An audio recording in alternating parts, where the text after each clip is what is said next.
Good evening, good evening, good evening, good evening, good evening, good evening, and welcome to the Friday Night Game Brigade. This is Blackjack Kent. We're here with Scarlet Hollow, which is a game that I don't really know a ton about, but have heard a lot of good things. And it's also by the makers of one of my favorite games that I have played, so I'm very excited to check it out. And yeah, we're checking out some new, we got some new tech going here. We got a new webcam, we got some new lighting. We've got some new audio stuff going on, so we're gonna see how this all works. But so far I'm pretty pleased. I think it looks pretty good, so I'm glad you think so as well. Also, hi Joe, you are indeed here being first. I hope you're having a nice Friday. We'll give it a minute here before we get started, but yeah, so this is very loud. First of all, is this super loud for you guys? I don't know how the audio balance is. Turn that down some more. Let's see how that is. But yeah, so this is there's something in the mic audio that sounds odd. All right, let me try kicking down the processing I have going on. Let me try kicking down the noise removal a little bit. How's that? Does that sound better? Maybe? I might have been over-processing it. I'm trying out some new software.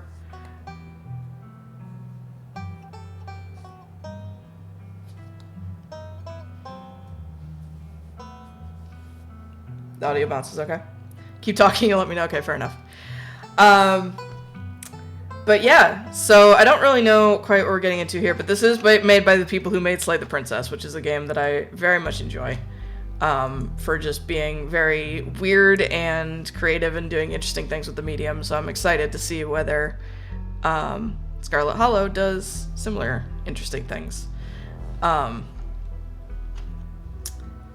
yeah, so we'll give it another minute here and then we'll get started.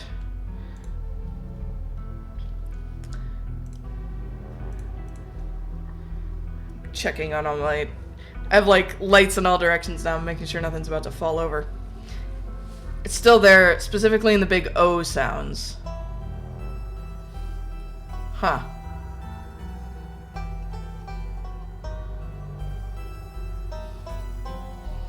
No, I'm not sure what it... Here, let me just try turning off the processing completely, and you can tell me if it sounds better or worse.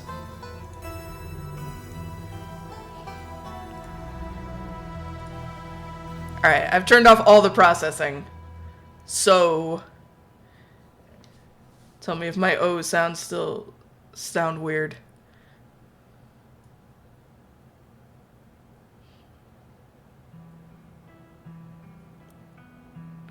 Hey, Bree. It's still there when I'm louder, which is interesting because this is now like not processing anything at all. It's not doing anything.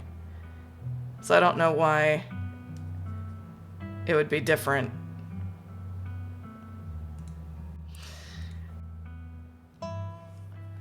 Huh. Yeah, okay, I haven't, even with it turned off, I got nothing then. I'll listen to it afterwards. I'll try and figure out what's going on. Hopefully it's not super distracting. How's it going, Bree? Happy Friday. Yeah, so we're gonna go ahead and kick this off, I guess. And see what trouble we're gonna get into. I'm told that like a single playthrough is not gonna see more than like a fifth of the content in this game. So choices definitely matter. So we're gonna see, and I'll be taking suggestions from the chat on what decisions to make. So see how this goes.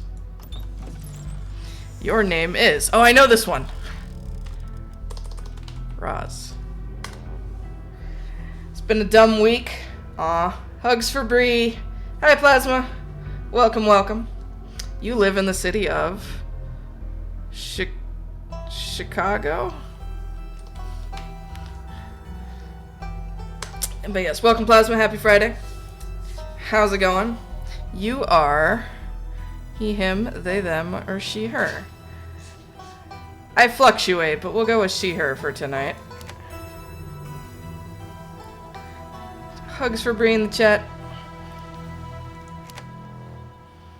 Alright, select... Oh boy, okay. Select 2 traits. Traits unlock additional paths and dialogue options.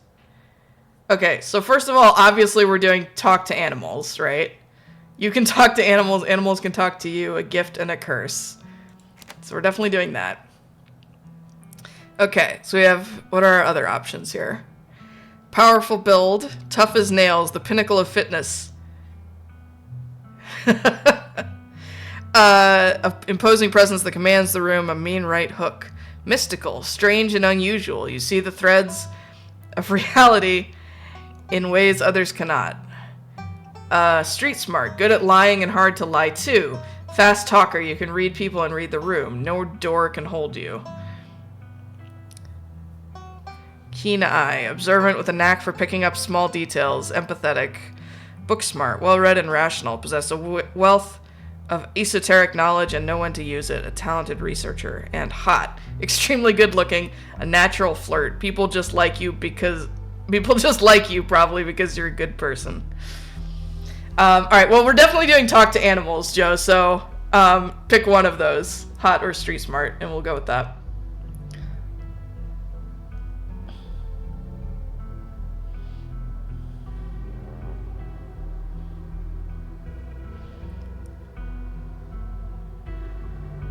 Joe called hot or street smart first, but I need him to pick one.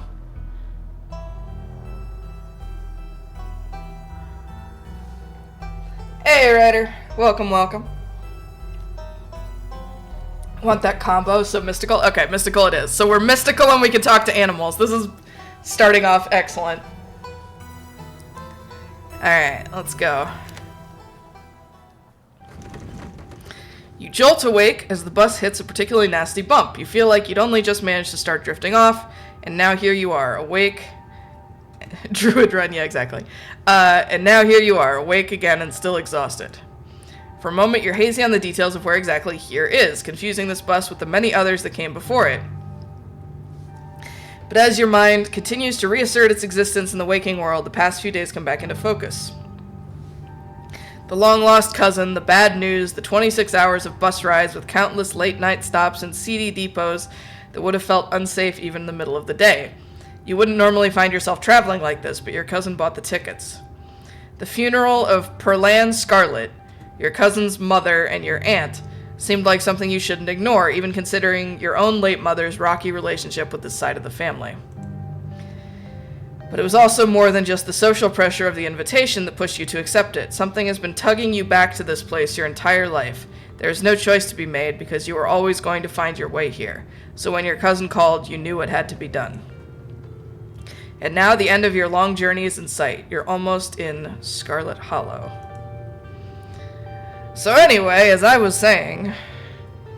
Oh no, he's still here. He's been sitting next to you for the past 5 hours, talking at you without pause.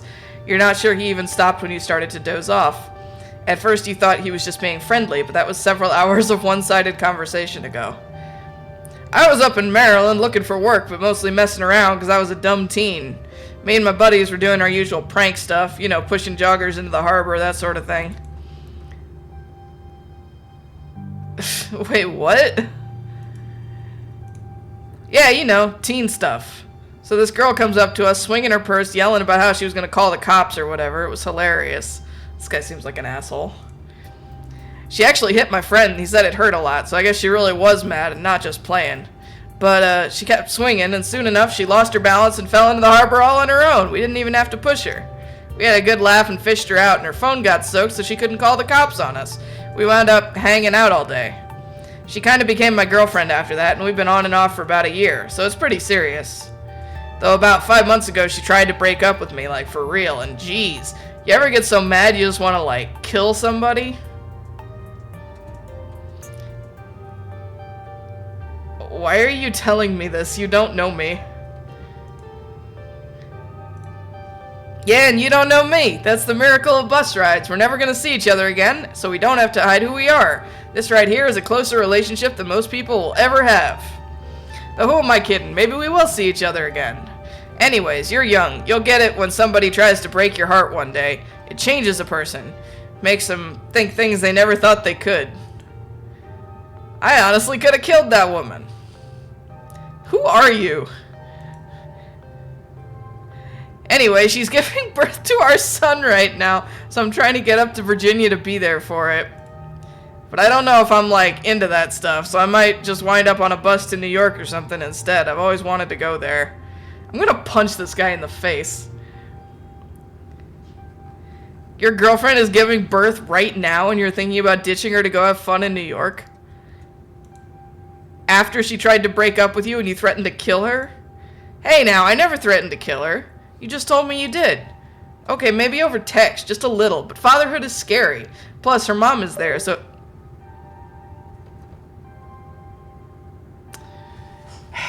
Come on, man. I just bought you. Why are you turning yourself off?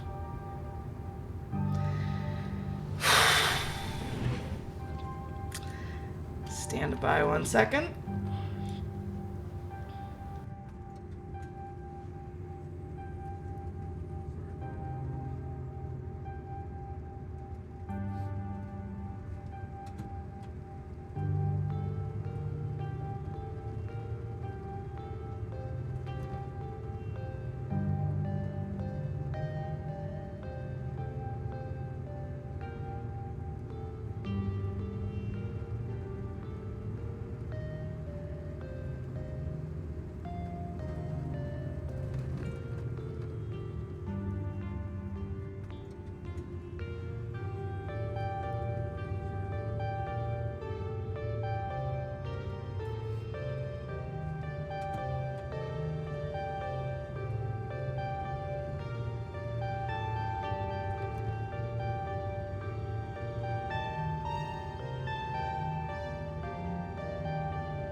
Alright, well, I'm infuriated.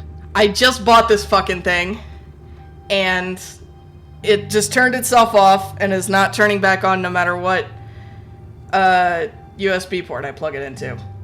So, I'm angry.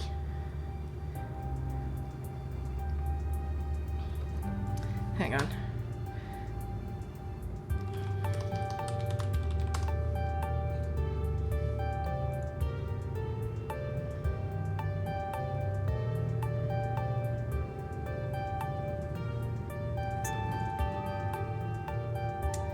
Yep. Alright, well, I'm just gonna be dark.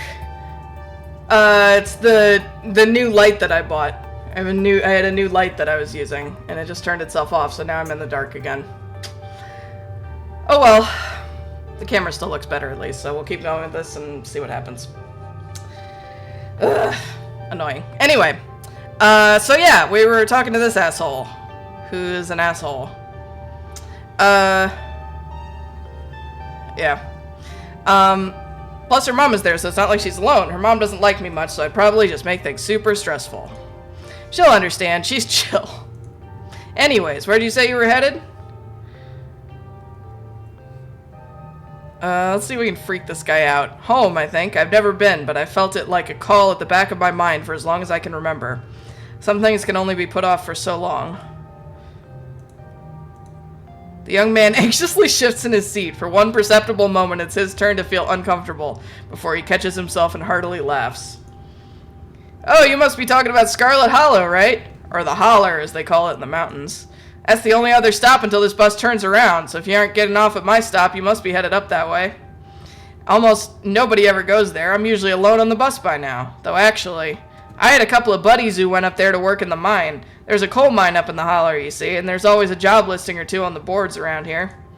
I never wanted to do that kind of thing myself. I like my lungs the way they are, thanks, but my buddies got desperate enough to try it. I haven't heard from them in a while now that I think about it. I should see if they're on Facebook, see how they're doing up there. Hope they didn't die! Ha! Man, fuck this guy. He looks back at his phone, for once focused on something other than you.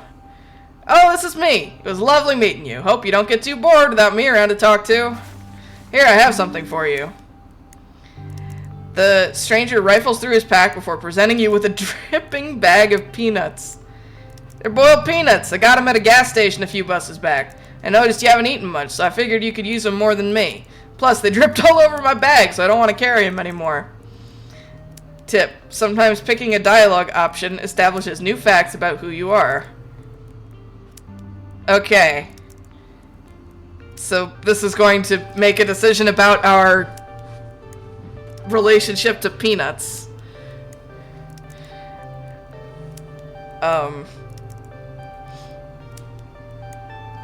No thanks. Well, I don't know. What do we think?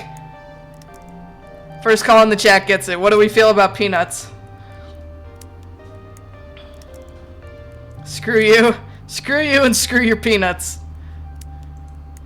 Hey man, I'm just trying to be friendly. Thanks for her. Look, there's still a good 45 minutes left in your journey, pal, assuming nothing goes wrong. Best to have them on hand.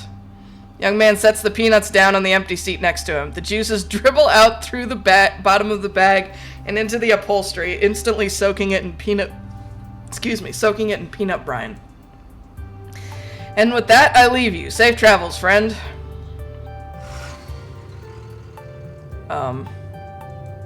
And just like that, you're alone, the stranger's peanuts soaking into the seat across from you.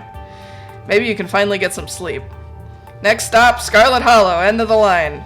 Almost there. The bus finally comes to a stop, its brakes squealing as it deposits you in front of the Scarlet Hollow bus station. The sign at least reads bus station, but calling it that feels disingenuous. At best, it's a kiosk. Though for a small town like this, you're amazed there's so much as a road, let alone a bus that drives on it every week. The driver quickly shuts the doors behind you and starts the engine, kicking up dust clouds as he pulls away, eager to leave you in this place behind. Hey, Roz. Oh, hey, who the fuck are you?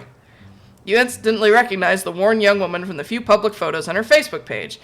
She's your cousin, Tabitha, and she looks annoyed to be here. Hey, Tabitha. Come on, let's get back to the estate. I don't want to spend any more time down here than I have to. Your cousin turns and motions to an old BMW parked near the bus kiosk. You follow her, clambering into the dusty relic.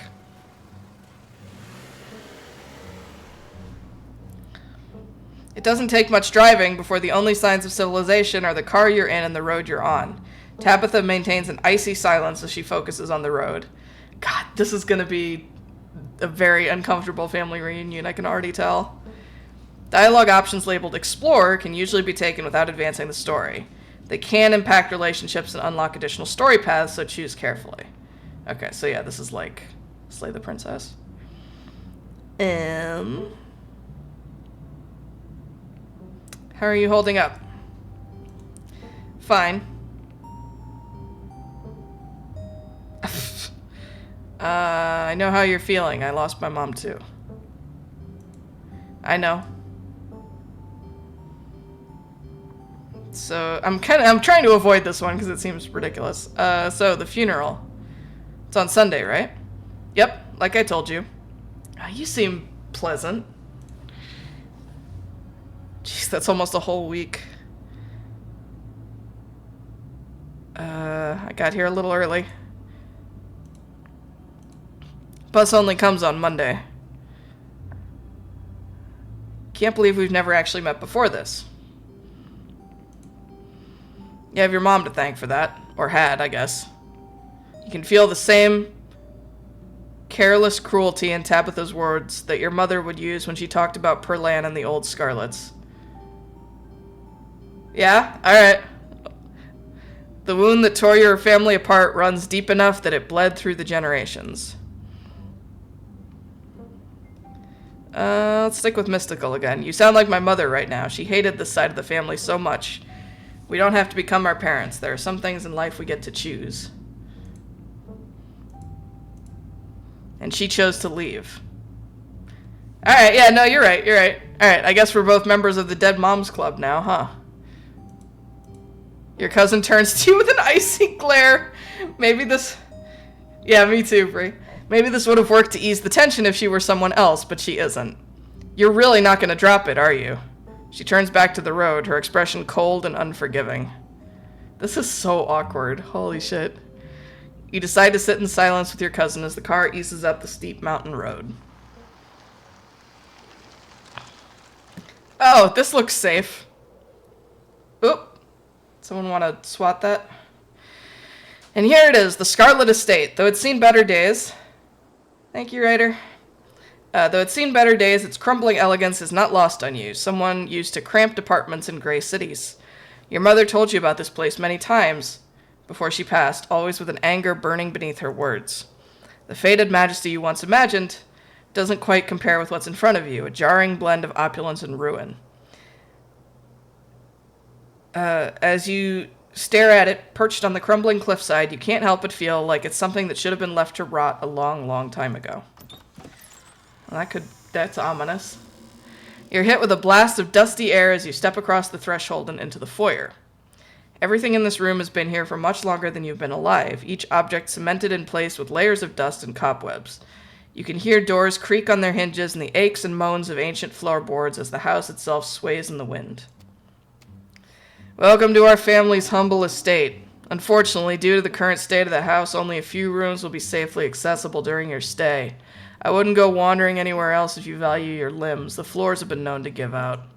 If you know what's good for you, you'll stick to your room, your bathroom, and the kitchen. And hallways, I guess. But only the hallways you need to use to get to those places. I'll show you around so you know where it's safe to walk. You can leave your bags here for the time being.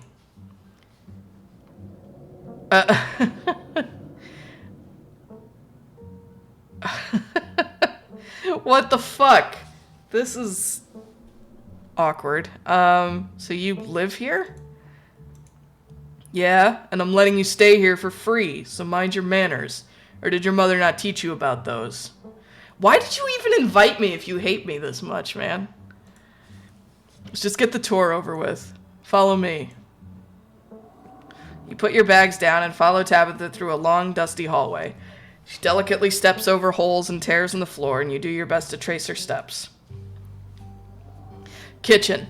On Wednesdays, a woman from town comes in and does the cleaning. Her name is Janie. I wouldn't recommend socializing with her. She'll talk your ear off. If you need any food, there's fixings for peanut butter and jelly. Don't touch my mac and cheese or my ice cream. Those are off limits. Oh, and you can also access the garden through here, but it's pretty wild, so I wouldn't if I were you. Tips. Some explore options prevent you from taking others. Choose carefully.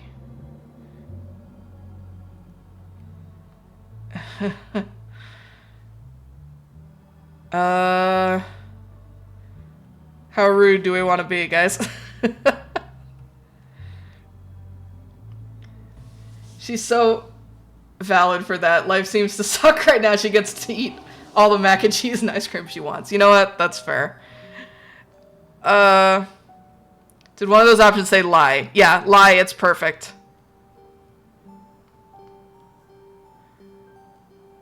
Should we do that?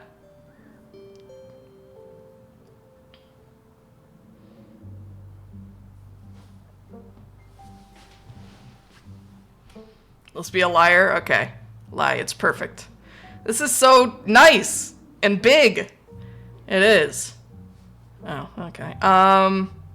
I love PB&J. How'd you know it was one of my favorites? That smile can't be real. That damned smile. Get your cousin to flash her pearly whites is the name of the achievement I just got. That smile can't be real. I didn't, but good for you. Is there somewhere in town to buy food? I might want to eat something other than PB&J this week. Is there somewhere in town we can get groceries?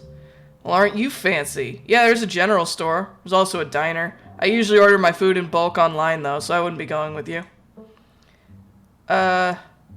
Sweet, thanks. Cool, good talk. Alright, what's next? Bathroom, follow me. Great, it's been hours since I've gone. As the two of you leave the kitchen, you pass by a tuxedo cat sitting on the countertop. I didn't even notice. Kitty. Talk to animals, approach the cat. Let's go! Don't try to pet Frou Frou. If she wants to be pet, she'll let you know. Ne me parle pas. It's a French kitty. Okay, but can I pet you? Ugh, another filthy American sticking their business where it doesn't belong. No, you may not pet me. I would sooner smear myself with sewage than be touched by your filthy ape hands. Ugh, stop wasting my time. Oh, sorry, wrong voice. Ugh, stop wasting my time. Let's finish the tour. You once again follow Tabitha through a long, dusty hallway. Maybe after a few nights it'll get easier to navigate these spaces, but for the time being you feel lucky to have not fallen through the floors. Guest bathroom. Not much to show. It's a bathroom. I'll wait outside. Do what you must, if you must. It is a wretched bathroom. Piles of junk sit untouched in the corners of the room, and mystery stains paint the floor. Who exactly uses this bathroom? Guests. Are you sure this toilet works? Yes. Why wouldn't it? The water bills get paid, therefore the toilet works. Now do your business so we can move on. Okay. You sigh in resignation. That's the spirit. Alright, we're gonna stick with the polite lying. What a nice bathroom. The words barely leave your mouth through gritted teeth. Glad you like it. Lift the toilets. Ew. Bugs. Scram, fellas. The jig is up. Bugs skitter from the bowl as you lift the seat. Alright, use the facilities. Toilet is a toilet. Sure, it could be cleaner, but your business needs doing, and this is as good a place as any. You do what you must and rejoin your cousin out in the hall. Next up, guest bedroom. Last stop on the tour. Follow me. You and Tabitha briefly return to the foyer before climbing the stairs and reaching the guest room. This is where you'll be staying. Linens are fresh. I had Janie wash them last week. I had to endure a half-hour rant about her kid to get her to do it, so you better be grateful. An unmistakable stain coats this room. Someone has died here. No, people have died here. Closet's full of old family stuff, so you can't hang your clothes up, but you can use the dresser. It should be empty. People have died here, haven't they? When? This house is almost 150 years old. Obviously people have died here. This room is nice. Thank you. Ugh, does every other word out of your mouth have to be a lie? I'm not an idiot. You're not a good liar. Lucky for you, unlike anyone on your side of the family, I have a good enough sense of common decency to continue to host you rather than throw you out on the streets. Okay. Jeez. I was trying to be polite. Who used to sleep here? Like I said, this house is almost 150 years old. Many, many people have slept here. And now you'll sleep here, carrying on the fine tradition of bedrooms being slept in. Guess I'll start to get settled. Follow me. I'll take you back to the foyer so you can collect your belongings. This is so, like, I would not be having a good time. This concludes the tour. I'm afraid I must return to my duties, so you'll have to entertain yourself for the rest of the day. Don't expect to see much of me. Tip: some dialogue options will open additional conversation paths, some right away and others down the line.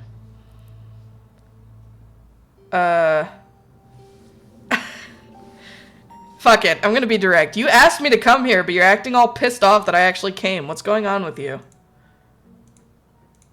Look, I'm sorry I've been testy since you got in here, but you aren't exactly one to talk. Clearly you and I have very different opinions on hospitality. Maybe we can start fresh tonight. Just stay out of my hair until then, okay? I have work to do. What kind of work do you do? I run the coal mine, same as every Scarlet who came before me. Except for you and your mom. It requires a lot of time and concentration, so I'd appreciate it if you didn't keep me for long.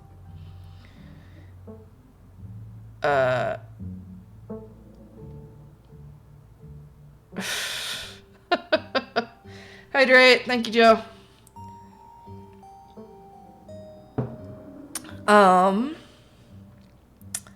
Let's see. I didn't know we owed a coal mine.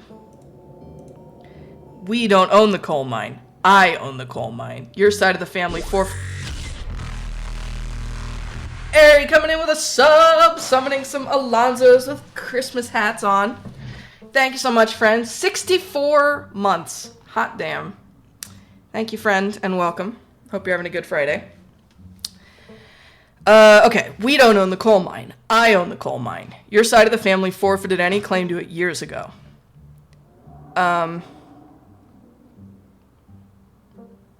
Whoever this is, yeah, so, okay. So this is our cousin, Tabitha, who invited us to the, funeral of our aunt, despite us and our dead mom having been estranged from this side of the family.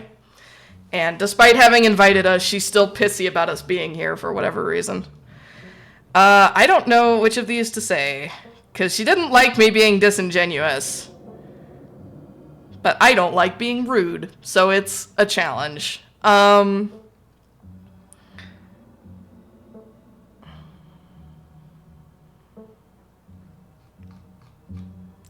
just going to not say anything. Whatever your thoughts may be on Tabitha's work situation, you decide it's best to keep them to yourself. Is there anything else you'd like to bother me with before I leave, or are we good?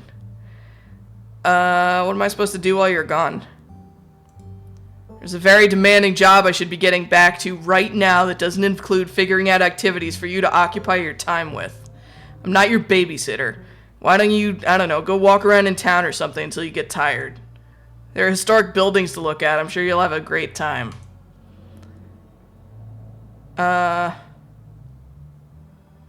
You think you could take me to town before you leave? No, it's just down the hill. You can walk there yourself. You sure you can't take the day off? It's a special occasion. Your cousin's in town. No, some of us have responsibilities. Okay, I'll drop it. Thank you. I'll see you later tonight. Go into town, stay here, do whatever you want. Just stay out of trouble. I won't keep you, but we should hang out when you get back. We'll see. There's a lot that needs to get done this week. Cousin leaves through the front door. And now it's just you. You and the sprawling, decrepit estate.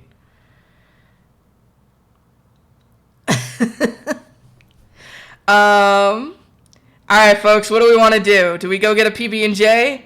Do we settle into our room? Do we go straight to the Forbidden Wings? Or do we go to town? Without doing any of... These are explorers, so this will presumably progress the plot. We should get PB&J? Alright, PB&J sounds great right now. You haven't had anything to eat all day. The only things louder than your stomach right now are the creaks and moans of this ancient place. A PB&J sounds exactly like what you need to take on the rest of the day. You head to the kitchen. Kitty! You're back in the kitchen, ready to craft a beautiful peanut butter and jelly sandwich. It's a daunting task given the state of the place, but the aggressive growls of your stomach, outweigh your fear of food poisoning.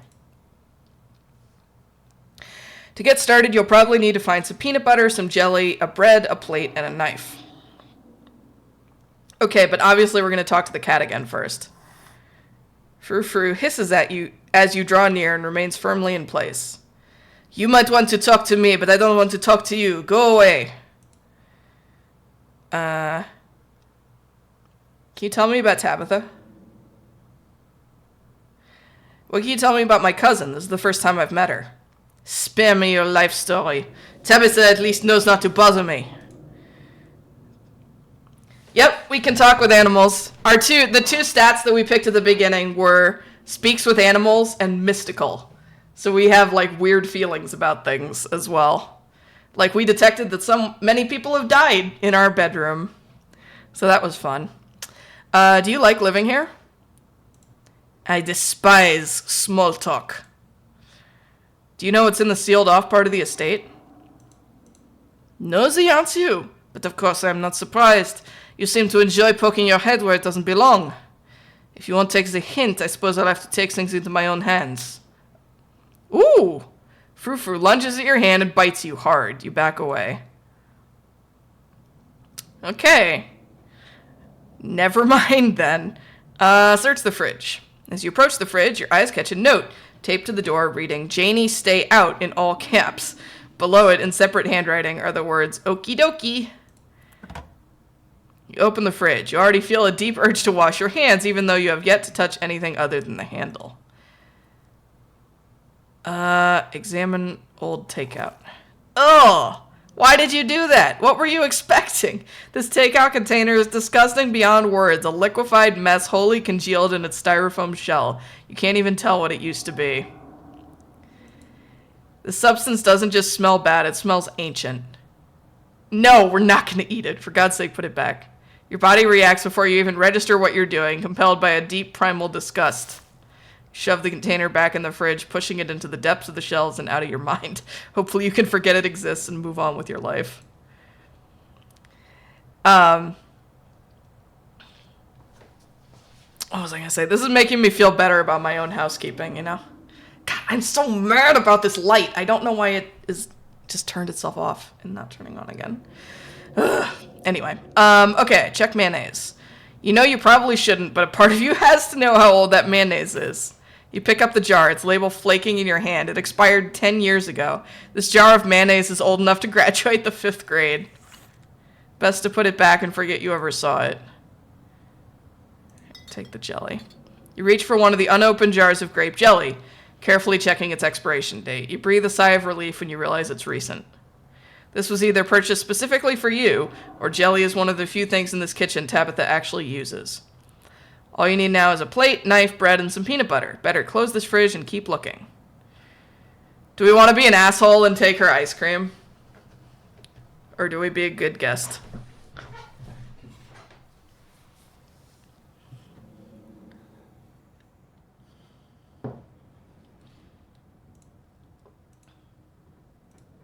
Tabitha's ice cream, yeah. Take her ice cream? Alright. Yeah, she explicitly told us not to touch her ice cream or her mac and cheese.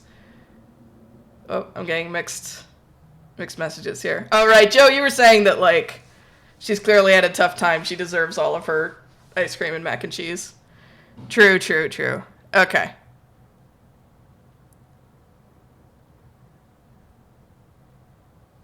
That's true. Joe already called this out, that we were going to be good about the ice cream.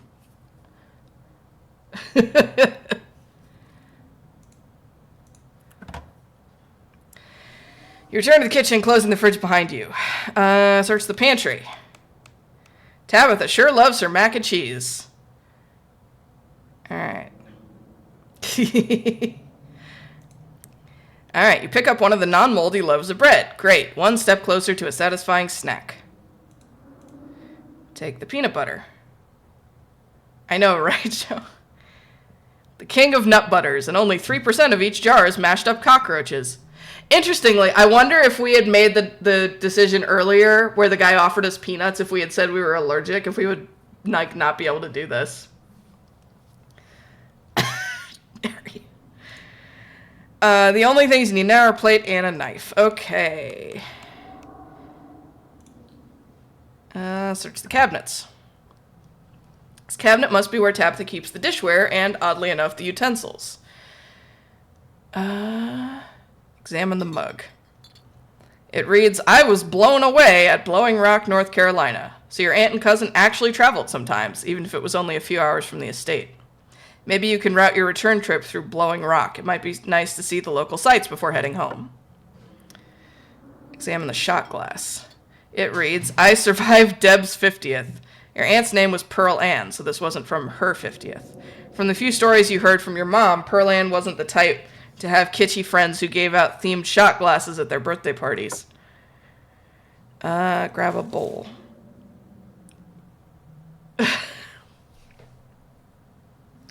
Guys, I'm having sudden flashbacks. You reach for the bowl, but as you pull it down, a blend of vinegar and dead moths splashes onto you, immediately staining your shirt. On the back of the bowl is a note that reads, Moth trap, do not touch. Whoops. Ha, idiot. Your shirt is now unpleasantly wet. You'll probably change it to something clean before you leave the house. Alright, let's get our plate and butter knife. Grab a plate and a butter knife. This is the last ingredient you needed to make your PB&J. Time to get to work. Alright.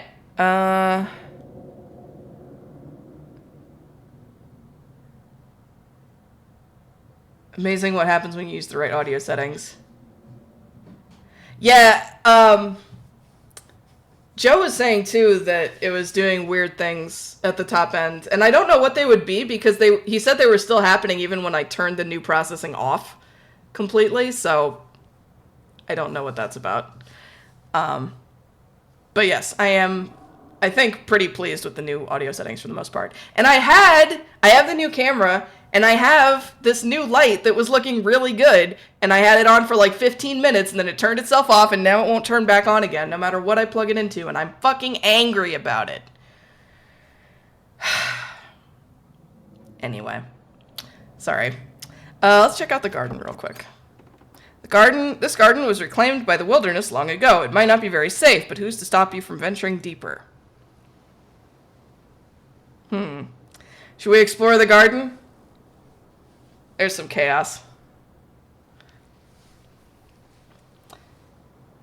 Okay. All right, have a good night, Ryder. I hope you feel better. Sleep well.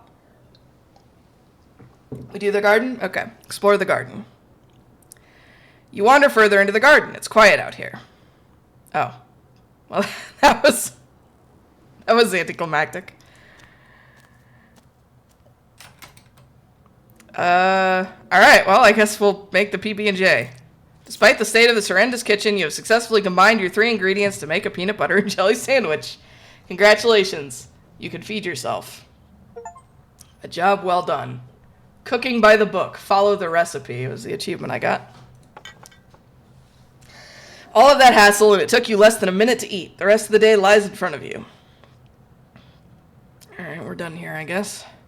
Congratulations, you've eaten and have a full day ahead of you. What do you want to do next? What do we want to do, guys? Room next, Forbidden Wings next, or head to town?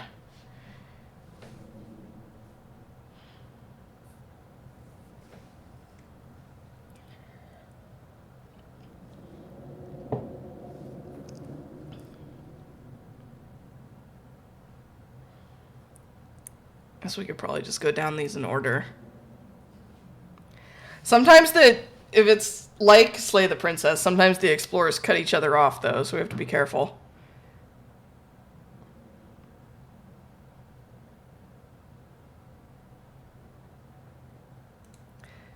go settle into our room, I guess, so that we have a place to retreat to if the Forbidden Wing tries to kill us.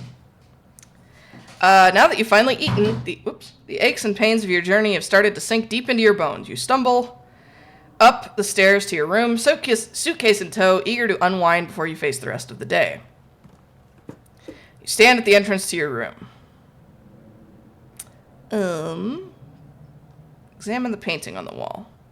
This must be an older relative of yours, judging by the dates on the inscription. You've never heard of her, but you'd barely heard anything about your aunt and cousin until a week ago, so that's not really a surprise. Maybe you could ask Tabitha about this Mary Belle Scarlet the next time you see her. That is, if she's actually in the mood for conversation. Check the closet. Ah!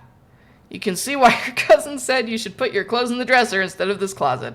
There must be decades of family history stacked up in here. Do we pick up the doll or leave it be, guys? I'm scared.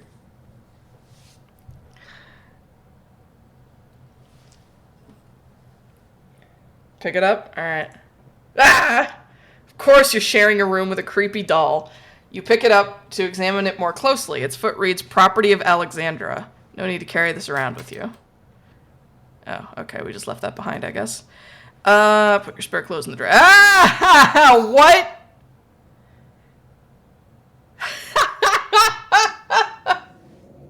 You drag... Okay, I was not expecting that. You drag your suitcase over to the dresser and open the bottom drawer. An opossum lurks within. It is quiet, but angry. Afraid!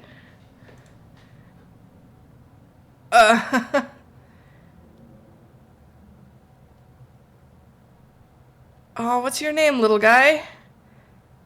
I'm Roz. Dustin. Oh!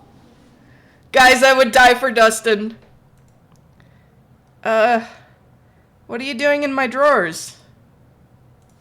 Warm. Dark. Can you tell me about the human who lives here? Which human? Perlan died. Only one human lives here. Dustin not good with names. 2 human live here. Can you tell me about the humans who live here? 1 human sad. 1 human scary. Uh-oh. Tell me about the scary human. Always watches. Eyes hateful. Okay, the sad human. Cries. Gives Dustin bad sleeps. Buddy, I want to give him a hug. I hope we can make him a nest. Fashion your clothes into a nest. Yes, perfect. Hey! Make a cozy nest for a fuzzy friend. You poor thing, you look cold in there. You gently lay your clothes on top of the creature, arranging them in a little nest. Dustin closes his mouth somewhat more at ease than before and looks up at you with his shiny black eyes. Human is kind to Dustin. Dustin will remember this. My heart! I love you, Dustin. You close the drawer, satisfied with yourself for a job well done. Look out the window. Can only imagine how beautiful the garden must have been in its heyday. If you owned this place, you'd totally get out there with a shovel and some gardening gloves and whip it into shape. In your time of need, Dustin will come to... I can't wait. You'd go out and pull weeds, chop trees, carve topiaries, and do whatever you needed to do to return it to its former glory. And once it was all done, you'd sit by the fountain, which of course would have a little goldfish in it, and drink a floral tea while enjoying the birdsong. Yeah, you'd definitely do that. Just not right now. Fuck it. Let's take a nap. You immediately collapse onto the bed. You're tired enough that being alone in a strange new place won't stop you from passing out. Or so you thought. You cough as a small cloud of dust rises up from the mattress. These sheets might be fresh, but everything beneath them might have been around to see the dawn of civilization. You try to settle in, but the bed is lumpy in strange places, and you can feel the springs pressing through the fabric. You might be tired, but you're far from tired enough to get in more than a few minutes of uncomfortable napping. Alright, well, that's enough then. Doesn't seem like there's much else for you to do here right now. Alright. This is the big question, guys. Do we do the Forbidden Wings, or do we leave?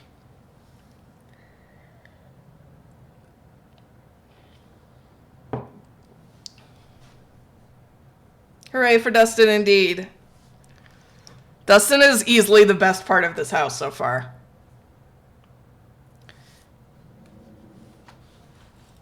Forbidden? Alright. With Tabitha gone, there's no one stopping you from going into the Forbidden Wings of the estate. You immediately try the nearest door, only to be impeded by locks and chains. Oh. Well, once again, that was anticlimactic. Alright, well, let's head to town then. With your cousin gone, there's nothing for you to really do here. You leave the estate and head out to explore the town. Before leaving the house, you rinse off and change into a clean shirt. You're not about to meet new people coated in vinegar and dead moths. Urban Explorer. Explore every room of the estate before going to town in episode 1. Nice. If you'd have known you'd wind up having to walk all the way back to town, you probably would have just asked Tabitha to leave you at the bus stop, especially with how unhappy she seemed to see you. If only you could wipe the slate between the two of you clean and bury some of the tension, though maybe her mother's funeral isn't the best time for something like that. Right? Dustin's our only true friend, clearly. Then again, maybe it's the perfect time. Continue down the path. It's really pretty out here. Finally, you made it back to town. Oh, it's looking great, huh? The holler, as that guy on the bus called it, has probably seen better days. It still has the feeling of an idyllic country town, but its sidewalks are cracked and many of the storefronts are boarded up, their windows dusty with age. A chill breeze sweeps down the lane and you shudder, suddenly feeling as if you're peering into a grave. Puppy! Gretchen, come back! Quit bothering strangers. Why, I do declare, who is this stranger, and why does she smell of peanut butter? Sorry about that. Gretchen can be very slippery when she wants to be. She loves to get loose and cause havoc. Guys, puppy! Puppy, puppy, puppy! It's nice to meet you, Gretchen. I'm Roz. Oh my, I can't remember the last time I met a newcomer who was so wonderfully polite. It's a pleasure to make your acquaintance, Roz. Okay, well, Gretchen's polite. That's a funny way to introduce yourself. I'm Stella. It's not often I see a strange face up in the holler. Every now and then there's a new crop of coal folks, but you don't look dusty enough for that. You aren't in town for the funeral, are you? The Scarlet funeral? Yep. Yep, I just got into town today. Wow, I didn't think there would be anyone else coming. Are you staying with Tabby? How's she holding up? Upon mention of your cousin, Gretchen mutters under her breath. One of these days I'll get that Tabitha to pet me. Aw, okay, I love Gretchen. I haven't seen her since Perlan passed, or for a while before that, now that I think about it.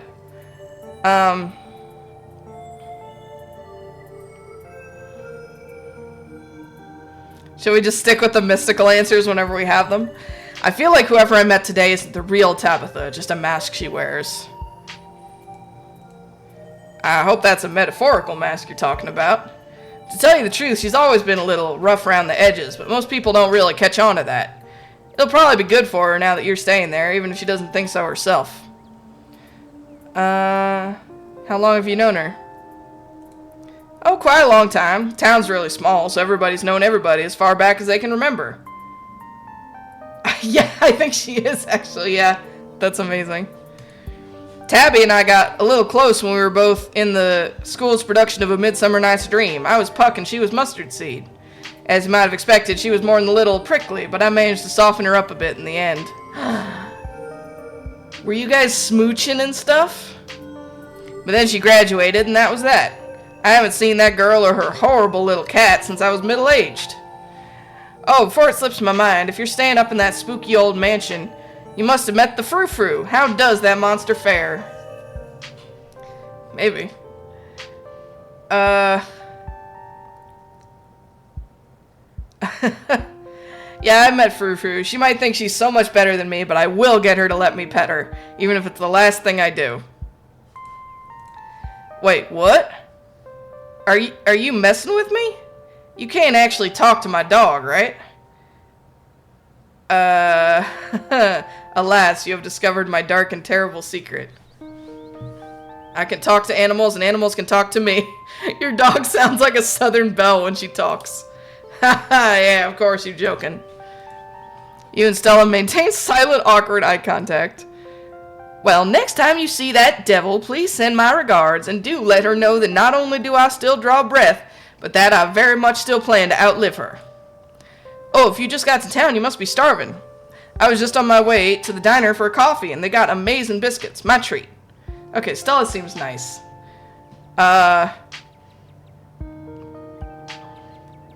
Biscuits? Your treat? Hell yeah. Awesome, let's go. Okay, this seems somewhat nicer than the house, at least. The pleasant aroma of greasy breakfast food hangs heavy in the air. In contrast with the empty, lifeless atmosphere of the family estate, the diner is filled with the comforting din of human life. All of which grinds to a sudden halt as the patrons realize that a stranger has entered the establishment. Hey everyone, I'm Roz. Just in town for the funeral. Before anyone can respond, you and Stella casually slide into a booth, pretending the whole town didn't just gawk at you like a sideshow attraction. Looks like your entrance was a little more dramatic than you were expecting, huh? Folks around here don't meet many strangers as is, and with who you're related to, well, let's just say you'll be the talk of the town for a while. Hey, Stella. I went ahead and fixed you up a coffee. They quietly place a cup of coffee in front of Stella. And here's some bacon for the little lady. For me? For me? Gretchen sniffs the bacon and digs in. Tip, you can hit the H button on your keyboard to hide the text box at any time. Okay, very important that we see the... Good girl, Gretchen. Anything for you? The name's Avery. I'll be taking care of you today.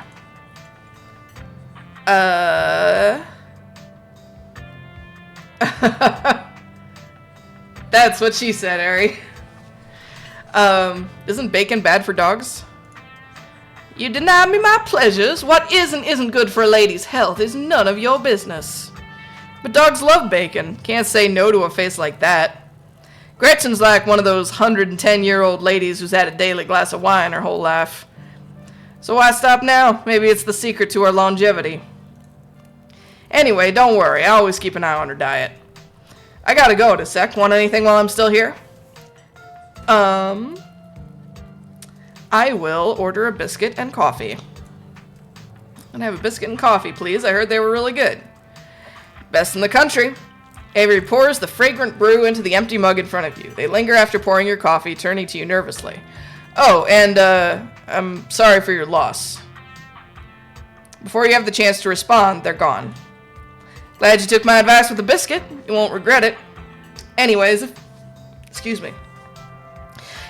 funeral's not till Sunday, right? That gives you quite a bit of time to slum around town. I'm trying to think if there are any cool events going on this week. There's always the reading adventure in the library, which is supposed to be for little kids, but I do it every month anyway. Oh, and I'm pretty sure Avery's throwing a party Saturday night, so that's a fun thing to look forward to. And there's the weekly Sunday potluck. That should be right after the funeral, too, so it'll be a special occasion. Is the potluck like a church thing? Would it be weird for me to come if I'm not a member? No, the Sunday thing's coincidental. It's actually hosted by the library. Not too many people go to church around here, if I'm being honest. I get that. I'm not of the church-going persuasion myself. Same for me.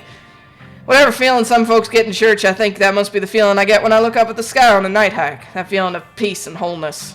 But that's not to say we're a town of heathens or anything like that. Plenty of God-fearing folks around. They just aren't fans of the church. Well, the building's okay, but the pastor's another story. There's just something a little off about the guy. A little creepy. You'll get what I mean if you ever meet him. Are y'all worshipping an eldritch god here? Is that what I'm hearing? Okay. And unfortunately, you probably will. Anyway, those are all the big events I can think of. As for the day-to-day, any idea how you want to kill time for the rest of the week?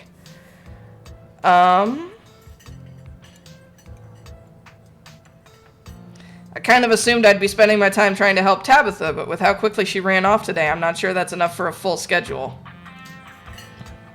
That's really sweet of you, but you're right. That'll definitely still leave you with plenty of time to kill. Have you thought about exploring the local trails at all? I'm usually out there a few nights a week for my job, and I'd be happy to show you around. Before Stella can finish, Avery returns, biscuit in tow. Is there nothing else coming for me? Gosh, if I'd known that plate of bacon would be my main and only course, I would have waited before digging in.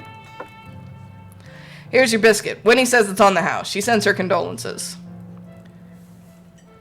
Thanks. It looks great.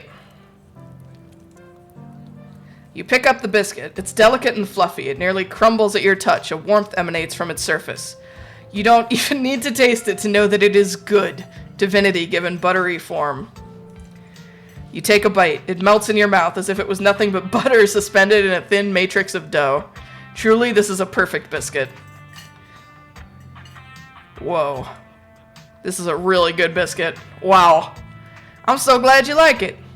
Avery lingers at the table for a moment. So, has Stella mentioned she's famous? Oh, Avery, I'm not famous. You're the only person I know who's been on the news. If that's not famous, then I don't know what is. Stella sighs. I'm a YouTuber. Hey! I knew I liked you. What kind of videos do you do? She hunts cryptids. You should really check out her channel, Roz. It's amazing. I think the best video to start with would be that river one. You know, the controversial one? Oh yeah, the Catawba River Runner. I didn't expect much out of the footage at the time, but it really wound up doing numbers. So the River Runner is a cryptid that's only known from a single site, and 2 Boy Scouts thought they saw something big and weird in the Catawba River, and that's all I had to go on. But then I wound up catching this on camera. Stella pulls out her phone and shows you a clip of something in a river. Some folks said it was a beaver, but if that was the case, it'd be at least twice the size of any beaver I've seen. I also had people saying it was a dog or even a capybara that must have escaped from a local wildlife sanctuary. It was a mountain lion. I could smell its stink from miles away. Sorry, Gretchen's accent is proving a little elusive here. I'm still not sure what it was, and I'm the one who saw the thing with my own 2 eyes.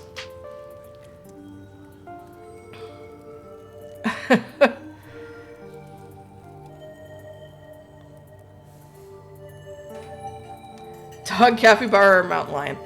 I don't know. I feel like I want to, like, support her, right? I don't want to be an asshole about it. That's an honest-to-God cryptid there. No way that's a beaver or a dog. There's no way a capybara would be swimming in a river in the mountains of North Carolina. Unless there's some North American colony of capybaras in Appalachia. But that would still count as a cryptid, wouldn't it? Yeah, until someone catches a capybara up here, that would still count as a cryptid by most standards. My comment section went nuts for this footage. From there, it spread to Twitter pretty fast. There were polls for days. I even had actual experts weighing in. It was all a really cool experience. And it meant the video did some pretty great numbers. Personally, I'm a fan of the capybara theory. There's always people keeping those things as exotic pets. Kind of a sewer gator type situation. Yeah, exactly. Some exotic pet owner set it free, and now it will forever roam the Catawba, confusing Boy Scouts and YouTube commentators for years to come. So, speaking of things to do around town, I was actually planning on filming this week's video tonight. I was wondering if maybe you'd want to come along. It's a pretty easy one this week. We wouldn't even have to camp anywhere. I'm gonna go after the... Wait, no spoilers. I should probably get back to it instead of standing around chatting with friends anyway. See y'all around. Now that the coast is clear, I'm going after Skunk Ape. What's Skunk Ape? It's like Bigfoot, but smellier. Most skunk ape satins are from Florida, but while I was doing research for last week's video, I came across a report where a lady from a town over claimed to have seen one on her deck playing tug-of-war with her dog. And as I leave no stone unturned, I decided it was worth investigating. So what do you say, want to tag along? Hold the camera for me while I narrate against the darkening sky and that sort of thing?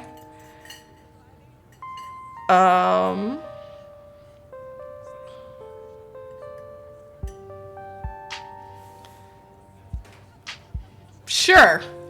She seems nice. Well, that depends. You gonna be there, Gretchen?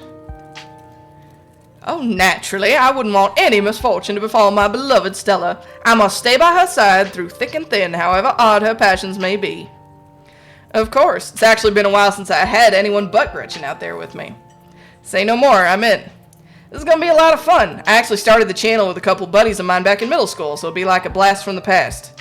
I miss those two. Our videos were terrible.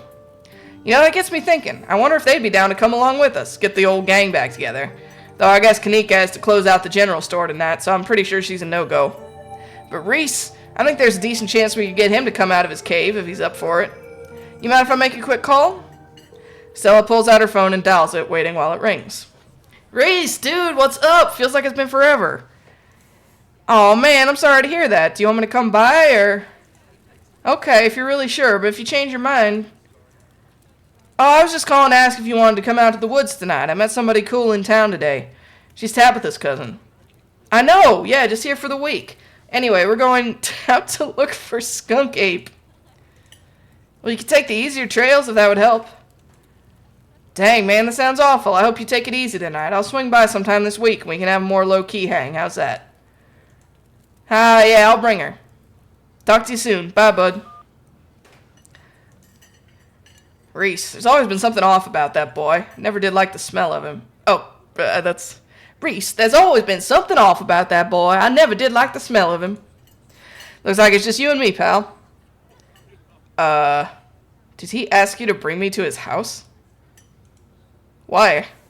He's excited to meet you, of course. I think you'll find most folks in town are. Is he okay? He's not feeling well, that's all. He's had a lot going on in the past, 10 years or so. But I feel like it's gotten a lot worse recently. I can't remember the last time I saw him leave his house. Is he a fucking vampire? Watch, like, everything in the town be, like, supernatural in a different way. Oh, well, it's not my place to talk about, really. I just got a little excited thinking about having him along again. He's hilarious. You'd love him. We should swing by his place sometime this week. Sure. That'd be nice. I'd love to meet your friends. Awesome, I'll make it happen. He's definitely the trickier one to meet. Kanika is much easier to track down, since she's at the general store basically every day. But friendship can wait. We got a skunk ape to hunt. So we should probably head out if we want to make it up the mountain before it's too dark. Come on, let's blow this popsicle stand. You pause before getting up. Maybe it's time to make a good first impression. I will leave a generous tip. You reach into your pocket and pull out a crumpled $5 bill. You know, it's a bit more than one would expect to get from such a short dining experience, but you might as well share the wealth while you've got it. You smooth out the bill before placing it on the table inconspicuously. Oh, that's awesome of you. Avery will appreciate that, I'm sure. Stella turns to leave the diner with you following close behind.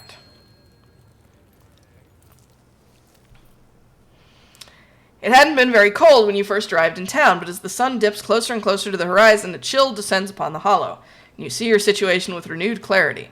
You're in a new place, far from civilization and the people you know, following someone you just met into a dark forest in search of monsters. You feel a sense of foreboding. You feel an overwhelming sense of foreboding, which seems only natural considering where you are. Your instinct screams at you to leave, but at the same time, you're curious to see what the night has in store for you.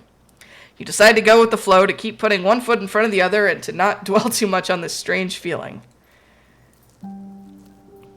Gotta love this brisk fall weather. This past summer was the hottest on record, since last year at least. You know how it is these days. Each summer is the hottest yet until the next summer, which always finds a way to be so much worse. It's just nice to feel a chill in the air and see the leaves change, like normalcy is restored, if only for a moment. Sorry if that was a bit of a bummer. We should talk about something more fun, like skunk apes. I love your enthusiasm, Stella.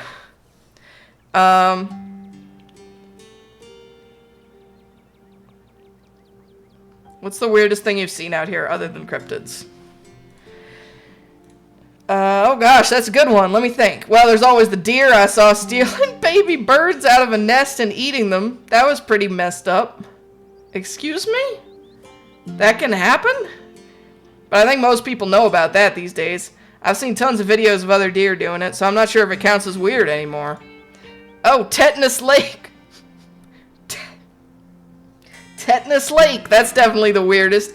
It's a 5-foot deep, 30-foot wide pile of old cans and bottles and assorted garbage, with grass and trees growing on it, so you could barely tell it was there until you stepped on it. It was practically solid ground with how much it had been compressed, but you could still fall through if you weren't careful. Deer will eat anything they can shove in their mouths. Interesting. I did not know that. Better be up on your shots if you want to mess around in there. Huh. That's wild. It's all stuff from the 50s, too, which is super neat. I salvaged a few bottles that I keep on my dresser as a little souvenir. Has anything bad ever happened on these hikes? Let me think. There was that time back in early high school when Reese fell down a cliff, but he was fine. We had some folks from town rig up a pulley to get him out of the ravine, and his leg only took a week or two to heal. All in all, not too bad. Though I guess there was also that time I was out here alone and kind of got stuck in a cave. I was getting great footage of what I thought was a family of wampus cats, but I wasn't able to wriggle my way back out. Turns out that the wampus cats were actually skunks who very much did not appreciate me blocking the entrance to their hidey hole. And instead of running for help, Gretchen just stood outside, bored to tears. Lassie, she is not. I object to that accusation. I made sure to give those nasty little skunks a piece of my mind. That's what I did. And I kept Stella company just as she would for me if I decided to hide in a hole for hours. It took me about an hour to get loose, which was pretty intense, but a few tomato juice baths later, I was right as rain. So it could have been a lot worse. Oh, and there was that time I accidentally stumbled onto old Duke's property and nearly got my head shot off. But that happens to everybody sooner or later. I'd barely count it. So yeah, these hikes aren't all that dangerous, all things considered. Sorry, did you say you almost got shot? Are you sure it's safe here? You know, I'm a little surprised to see you getting cold feet. I know we just met, but I had you pegged as pretty adventurous. I really wouldn't worry about Duke, though. He might be a little jumpy, but he means well. And these trails are a ways off from his farm. Duke's a sweetheart, Roz. You don't need to concern yourself about him. Oh, that was Gretchen, actually, but whatever. And if it makes you feel any better, I've been out on the trails with him before. Man sounds like a truck crashing through the woods when he walks. We'll hear him long before he sees us. And the wildlife isn't anything to be afraid of either. Worst I've seen up here is the occasional black bear, and even they scare easy. Sure, sometimes worrying can help you prepare for something, but we're as prepared as can be. I even carry bear mace. And if you're as prepared as you can be, why give in to your anxiety when you can have fun instead? Anyway, all this is to say, we're good. Don't worry. I'm glad you're so confident about it, Stella. Do you ever hunt things that aren't cryptids? You know, like ghosts, demons, werewolves, that sort of thing? Yeah, for sure. I used to go after all sorts of spooky stuff. Never had much luck, though, especially when it came to ghosts. Back when I first started doing solo videos, I'd go into all sorts of old abandoned buildings, hoping I'd stumble on some sort of activity. But nothing ever happened. It was always just me and my camera in an old house getting worked up over a gust of wind or a creaky floorboard. When all's said and done, I've just been a lot luckier with cryptids. I want to believe in ghosts so bad, and I can't rule out the possibility there really are true hauntings out there, but if there are, I sure as heck haven't seen any myself. Werewolves, I kind of lump in with cryptids. I'd be shocked if there actually were people out there who turned into animals, but werewolf lore lines up pretty well with the great beast genre of cryptid. As for demons, I don't know. I honestly don't even want to consider the possibility that they exist, because if they really are out there, a lot of folks are doomed to an eternity of flames. So let's hope all that's just bunk, am I right? What about aliens? Don't even get me started. Did you see those UFO videos the government declassified? Aliens are definitely real, and they have absolutely visited Earth. Like, I believe in aliens way more than I believe in cryptids. I adore my darling Stella, but she gets the strangest ideas in her head these days. Ever since her parents went away, she's been more and more foolhardy with all this critter nonsense. You don't see me hunting aliens out there because we know they're real. This is a meandering conversation. I'm just picking all of the mystical items whenever they come up, because they're fun. See how long it takes for us to weird everyone out. We're not alone out here, but everything is cut from the same cloth. Whoa. Ha, you gotta meet my friend Kanika's mom. You two would get along. Did you hear that? Oh. Oh, calm down, Gretchen, you old mutt. Oh, Duke, you rascal. Phew, sorry for getting spooked, Duke. I thought you were some creature of darkness. Nah, girlie, just old Duke. Now what the hell are you looking for way out here? Skunk ape. Sorry I asked. And who is this you suckered into coming with you? Wait a tick, you aren't... Is that... Yep. I see. Welcome to the holler. My condolences. I'll keep you in my prayers. Now both of you all head on back to town, you hear? It's best you steer well clear of this area tonight. I'm out dealing with my own critter and won't be too appreciative if a couple fools with a camera scare away the more sensitive wildlife. What are you hunting tonight? Something tall and hairy? Something musky? You see anything like that recently? Wouldn't you like to know? Never could stay in your business, Stella Richmond. Put that damn camera down. Aw, come on, Duke. Maybe I could help out. I'm pretty good at tracking. You know, I learned from the best. You did. But I have yet to see a shred of proof that you listen to any of it, the way you tromp around the woods at night yelling about chunkabungas or what have you. Something's been getting at my chickens. I've lost 3 this week and can't afford to lose many more than that. Huh, I wonder if Skunk Ape has a taste for chicken.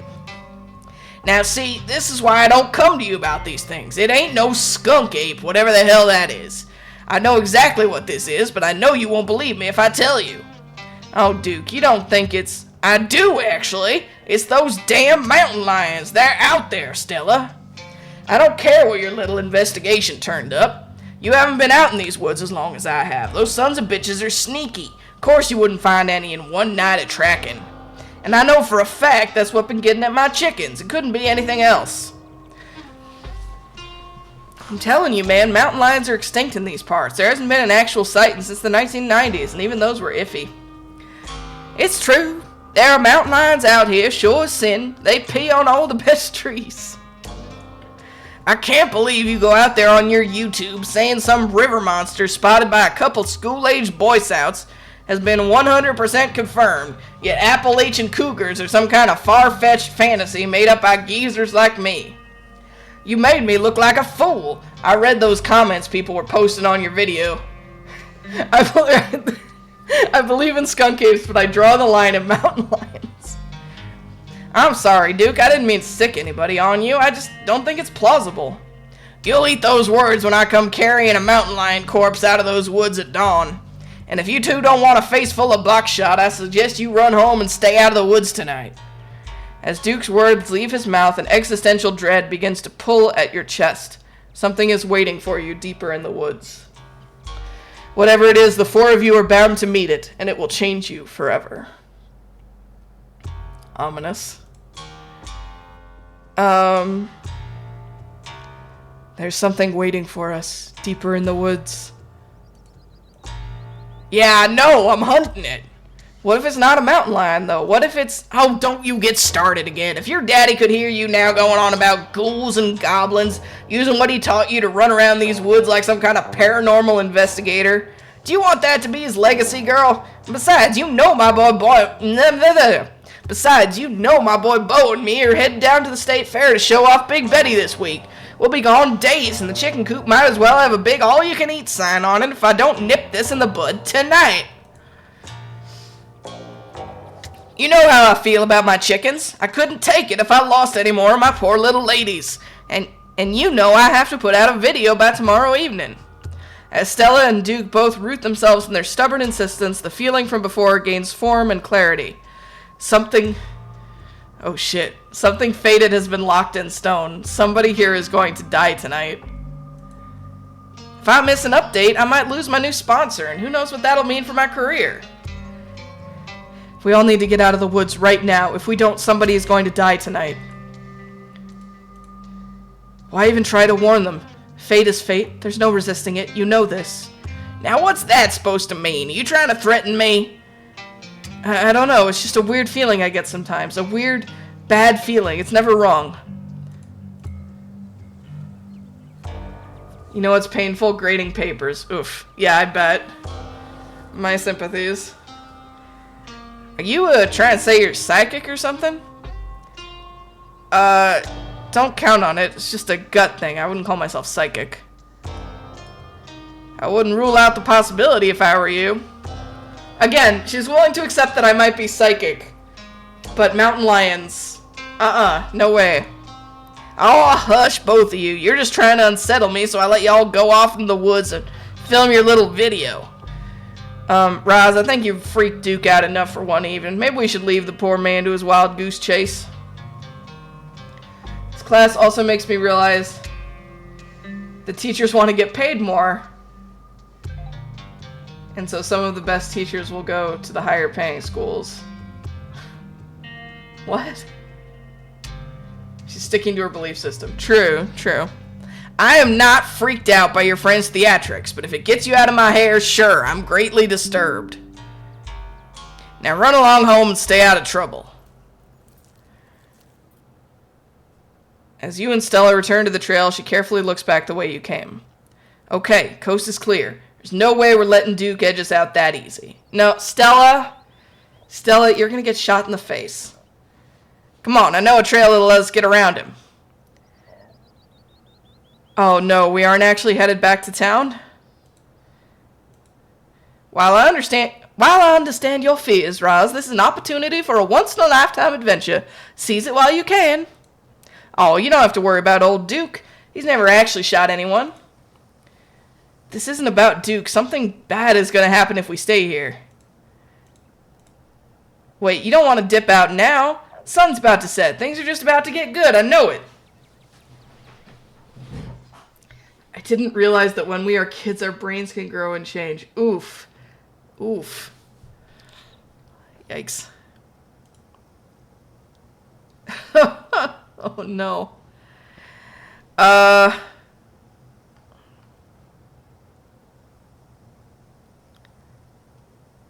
What do we think, guys? Do we say yes? Or do we say no? There's so many options here.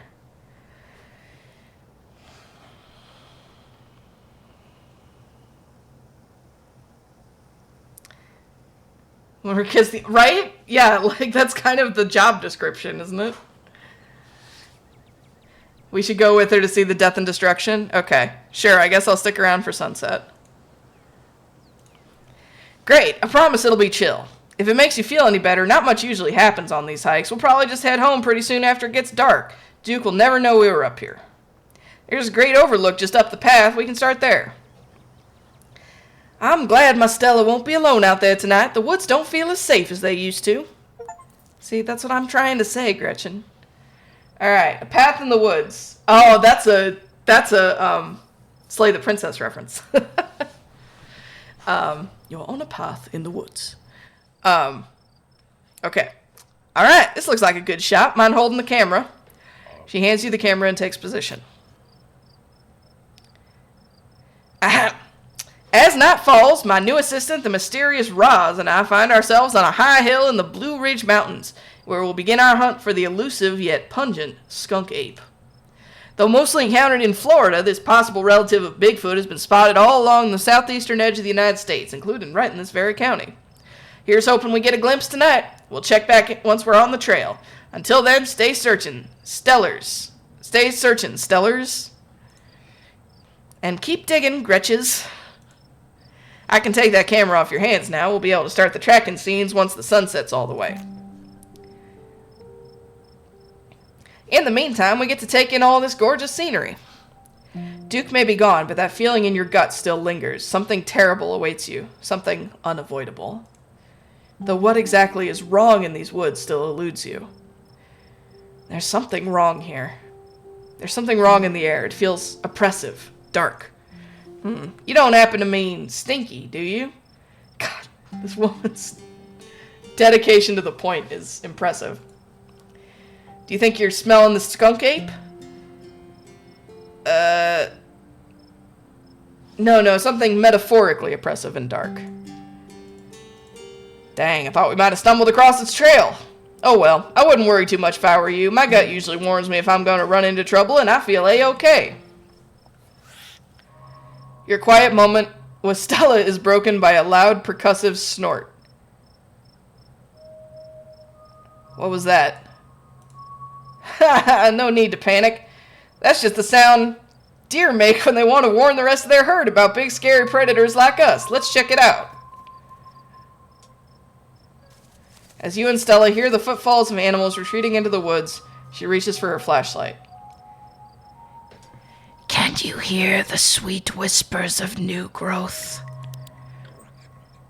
What the fuck? A single deer remains behind, staring down the beam of light while Gretchen whines and pulls at her harness. Do you want an important spoiler for Gretchen? Oh no, is Gretchen gonna die? Yes, tell me the spoiler, Ari.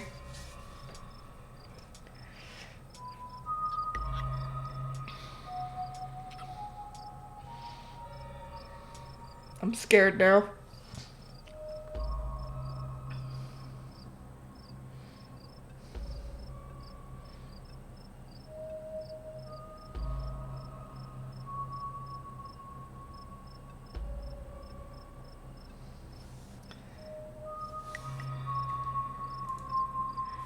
The acorn becomes the oak, becomes the rich rot that swaddles the acorn. The cycle that is stretched is not the cycle that is broken. She can die, but you can save her. According to the wiki, you have to die for her instead of the flashlight when you have the option. Okay, good to know. Thank you for the heads up. A deer, and there is something uncouthly fake and vile to its odors. Let me at him. How dare he infringe upon my dearest Stella's personal space? Let me at him! Alright, I love Gretchen's loyalty. Your souring husk will feed the coming world. This is good. I think you would have chosen regardless, but wanted to ensure, because I don't think anyone wants the Southern Bell Doggo to die. Correct. And then it's gone. What the fuck was that? Jeez, Gretchen, calm down. You're gonna hurt yourself. Oh my, it seems I was consumed by a blinding rage. How very unladylike. What must you think of me? She cannot handle deer. Wait, Stella, did you not see the fucking weird... Oh, I bet we only heard the voice because we can talk to animals. So did Stella not register what was going on there? Oh, shit. I know, right, Eric? When she gets like this, I usually have to pick her up and hold her. She has a bad habit of slipping her harness when she wants to go after something. You're too much of a potato, and they don't make harnesses to fit potatoes, do they? Talk to animals. I think that deer was threatening us. Or warning us. I think it was just sick. That thing on its face, I bet it was an abscess, maybe a tumor. It's not like wild animals can get those taken care of, so they just get bigger and bigger, poor thing. There's not much we can do about it. Why do you bring Gretchen with you? She doesn't seem like the safest choice for a hiking companion. Excuse you. Though after that outburst came over me, well, I suppose I can see the merit of your concern. I actually find her to be quite the opposite. Sure, she wants to chase stuff, but I usually let her when I'm not on one of my cryptid hunts, so I can't hold that against her. I'm just happy she's still so feisty even at her age. Pugs aren't exactly known for their good health, but here she is, running around the woods at 17. And I feel like the fresh mountain air and exercise have helped a lot in that regard. You defy the laws of nature, don't you, Gretch? Well, that got my heart rate up. I'm ready for the hunt. Same for me. How's about we take a quick snack break to fuel up, then we get right into the night's activities. As you settle down to rest, Stella breaks open a bag of assorted snacks. Oh man. I will take a snack bar. You grab a snack bar. Excellent choice. A good source of energy and chocolate. Plus, I made them myself, and friendship is the best ingredient. It really complements the cherries and cashews. She's decided we're friends really quickly. You and Stella settle down on an overlook, snacks in hand, as the quiet sounds of evening wildlife wash over you. Gretchen gnaws a stick, distracted for the time being. So, tell me what it's like in Chicago. Do you have a house, an apartment? Do you live with family, roommates, pets? Tell me what it's like to be Roz.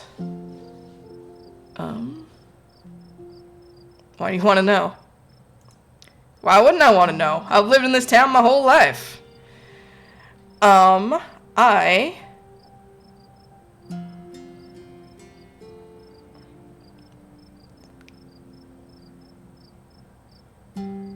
live in an internet cafe. I live alone in a dingy studio apartment. And it's a mixed bag. At first it was kind of nice to finally have a space that was just mine, but now it feels cramped. It's like I'm stuck in a closet alone and no one can come let me out because I chose this for myself, and as far as they know, I'm happy being there. The lights flicker, the toilet's constantly getting backed up because the landlady upstairs keeps flushing her cat's litter. It smells like cigarettes for some reason, and it's home to an extremely durable population of roaches. But I guess it's home. I do what I can to spruce up the place. I got a plant. You know how they say living things are supposed to brighten up a room? When you put it like that, I wonder if staying in that old mansion is a step up or a step down for you. Maybe just a step sideways. Alright, have a good night, Joe. Thanks for hanging out. Have you tried looking for a different place or maybe finding a roommate? There's got to be something better out there for you. I've had enough bad roommates for a lifetime, and this is cheap. I know it's possible to have a good roommate. I know people who are great friends with theirs, but it's never worked out like that for me. The loneliness is at least better than that. Wow. Yeah, that's fair. I never really had roommates, so I have no idea what it's like sharing a place as an adult. I can see that being tough. So what do you do for a living? I'm a streamer. I'm actually a streamer. Oh, no way! A fellow content creator. I guess we got a lot in common, Roz. What are the odds? What sort of streams do you do? I play video games. Mostly stream video games. That's cool. I'll have to check out your channel sometime this week. How do you like it?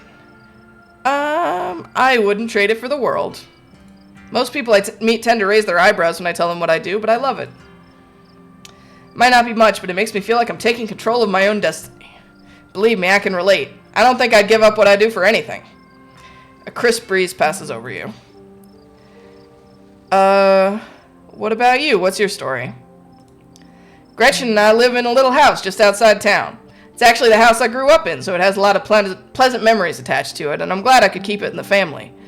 My great-great-grandfather built that house, and he must have done a great job, because it's just as sturdy as it's ever been.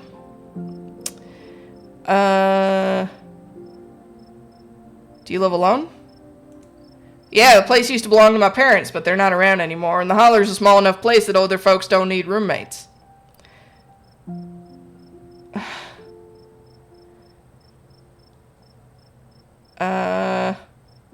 Oh geez, I'm so sorry. It's okay, you didn't know. And I've done my morning, you don't have to watch your tongue around me or anything. Life goes on.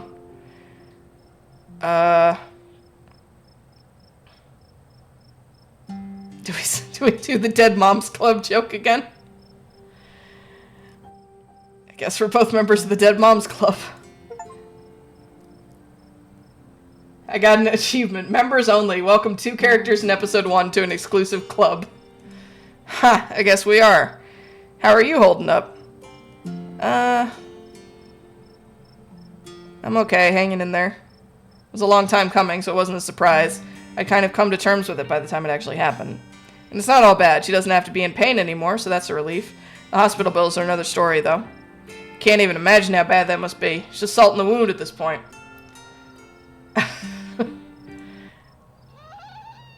Uh-oh. My stars, what was that? It's showtime. Whatever lurks behind the tree line is something best left unseen.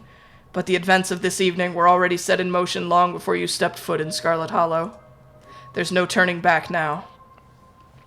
Oh god, guys, what have we committed to? There's something terrible out there, Stella. Whatever it is, it's close. Here, watch Gretchen for a moment while I check this out. Fuck, I got the hiccups. You and Stella inch towards the tree line as she shines her flashlight into the woods. Do stay close, Roz. I wouldn't want any harm to befall you. I see it. I see it. It's sweet and kind. A bed of flowers, a nice wind, a gentle gardener. Maybe Duke's birds weren't eaten after all. Oh shit. Did it have another of those growths on it? What the hell was that? Hold on, I gotta play that back. Holy shit. I'm guessing it must be maybe 2, 3 feet tall? Doesn't look hairy either, so I think we can rule out skunk ape. But whatever it is, it has one of Duke's chickens. Looks like it's headed north. Let's go after it. What have you gotten me into? Just the best part of cryptid hunting? But let's talk about it later. If we're catching this thing, we gotta go now. Stella sprints into the woods in pursuit, leaving you no choice but to run after her. Gretchen excitedly pulling you along by her leash. Uh-oh. Stella! Stella! Ow! Are you okay? Yeah, I'm alright. I just tripped on something weird. Just like my Stella to get overexcited and lose track of herself. Oh no. That poor thing. It must have been one of the Dukes. One of Duke's. A new beginning. I'm going home. I'm going home. I'm going home. Oh Jesus, it's still alive. I guess we have to roll the camera. It seems we found one of Duke's chickens, folks, and she's not looking good. I'm hesitant to speculate, but she definitely seems to have some sort of growth under her skin. Could be a tumor, could be something else. Either way, I don't think there's much that can be done for her at this point. Jeez, I hope I don't get demonetized for this one. Wait, do you hear that? I know that smell. That's old Duke. Stella, I swear to God, didn't I tell you to go on home? Birdie? Birdie, oh no, what's happened to you, sweetheart?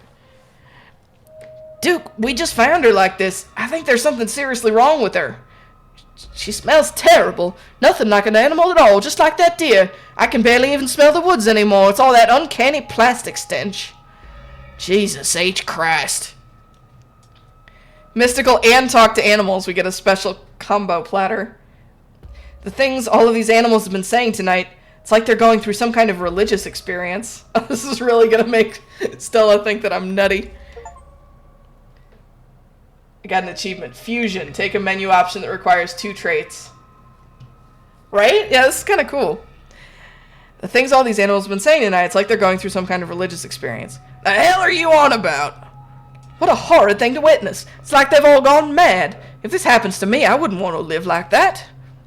You were joking about being able to talk to Gretchen earlier. You're still joking, right? We should maybe talk more about that later. Duke, we saw the thing that got a hold of her. Got it on camera, too. I don't know what it is yet, a gnome or something? You know there ain't no such thing. It's not of this world, that's for certain. What a disgusting thing it was.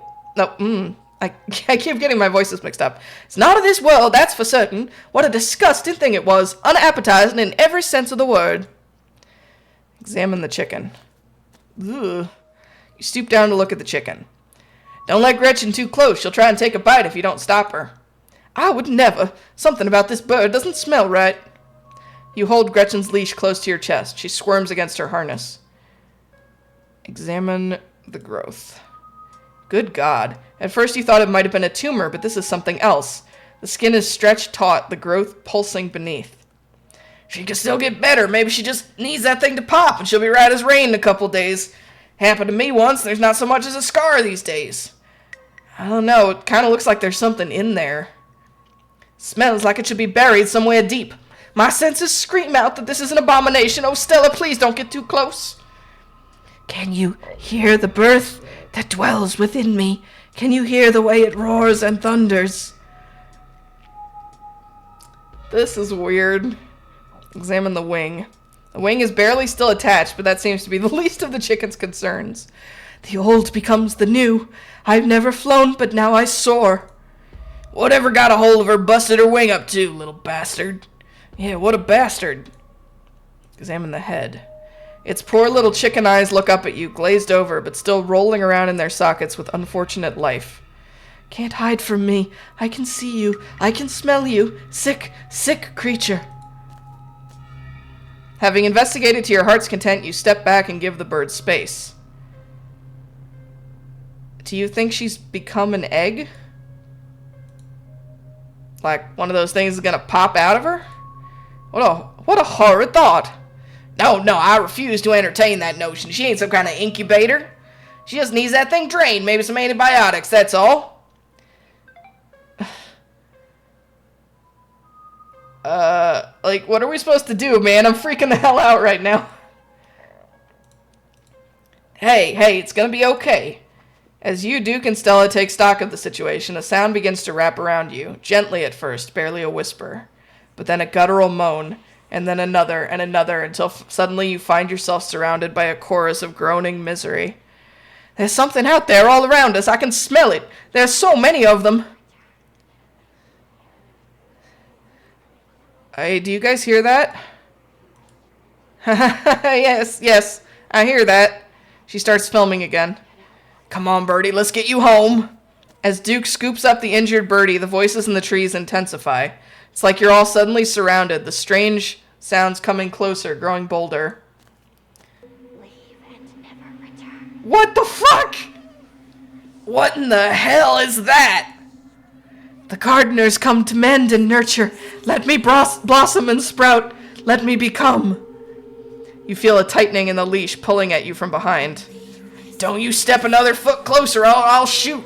Don't think I won't. The man hesitates and the thing steps forward, fixing what seems to be its eyes on Birdie tucked under Duke's arm. Stella, there's another one. The leash is drawn fully taut, and then there's a sudden looseness. No! Gretchen? No! You and Stella turn just in time to see another of the creatures slithering out from the bush.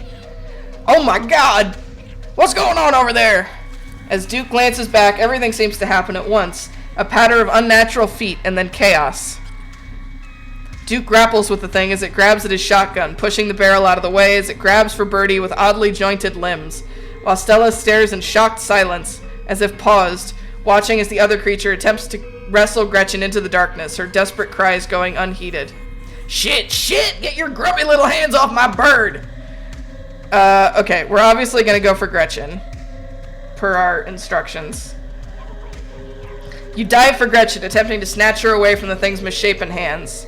Oh, Roz, my hero! You manage to grab her, but the creature isn't... What the fuck? The creature isn't deterred. It rears back on its hind legs, its mouth opening, whispered tones sliding out alongside something sharp and unnatural. But then there's the deafening blast of Duke's shotgun, and suddenly it is gone.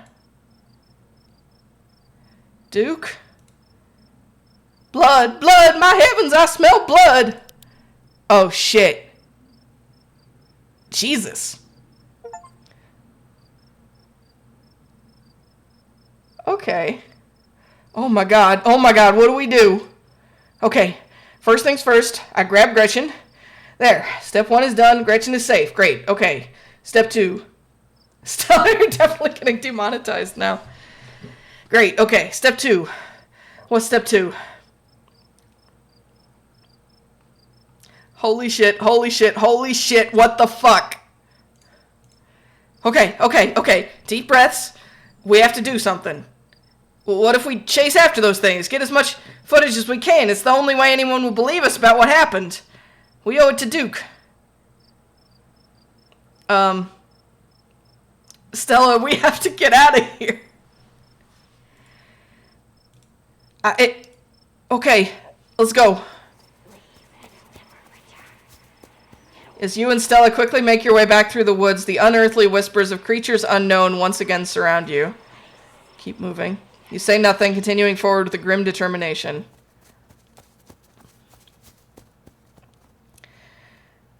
We're almost there. You and Stella reach the main road, and the whispers fade back into the sounds of nature. It sounds like they've stopped following us.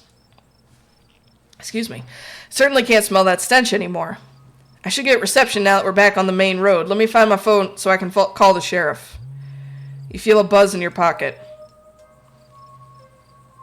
Aw, was Tabitha worried about us? 6 missed calls from Tabitha, and 13 text messages. Yikes, Tabitha's been blowing up my phone. I guess she must be worried about you. But first things first, let's call the police. Stella pulls out her phone and dials. Hello, Earl? It's Stella Richmond. I'm up on the mountain on the Esgina Trail. Duke is dead, Earl. Shotgun. It happened right in front of us. There's something in the woods. Okay, yeah. Yeah, I think we're okay, but hurry. Jesus, Earl, who's gonna tell Bo? I guess now we wait. I hope I did text Tabitha back. It takes a little while, but eventually a patrol car arrives at the scene. Out of it walk 2 officers, Sheriff Hugby, a friendly older man, and Deputy Franklin, a serious man wearing sunglasses despite it being the middle of the night. See, right there. A thing jumps out of the woods and then the shotgun goes off. What in Sam Hill? What is that, some kind of Pillsbury Doughboy? Could have been a naked maniac. No, there was more than one. They chased us through the woods. Whatever they are, they aren't human. And they killed Duke. Now we're gonna have to confiscate this camera, Miss Richmond, if you don't mind. This is evidence. But, okay. Let me just turn it off to save the battery. Here you go, Deputy Franklin. We appreciate your compliance with the law. We'll get a team out in the morning to retrieve the body, but for now, Sheriff Hugby and I... Please, call me Earl. Earl and I will escort you, and... Who are you exactly? That's Raj. She came into town today for the funeral. Oh, right, sure. We'll escort you both back to town. If there's a naked maniac on the loose, it's best you don't walk back on your own. It wasn't a...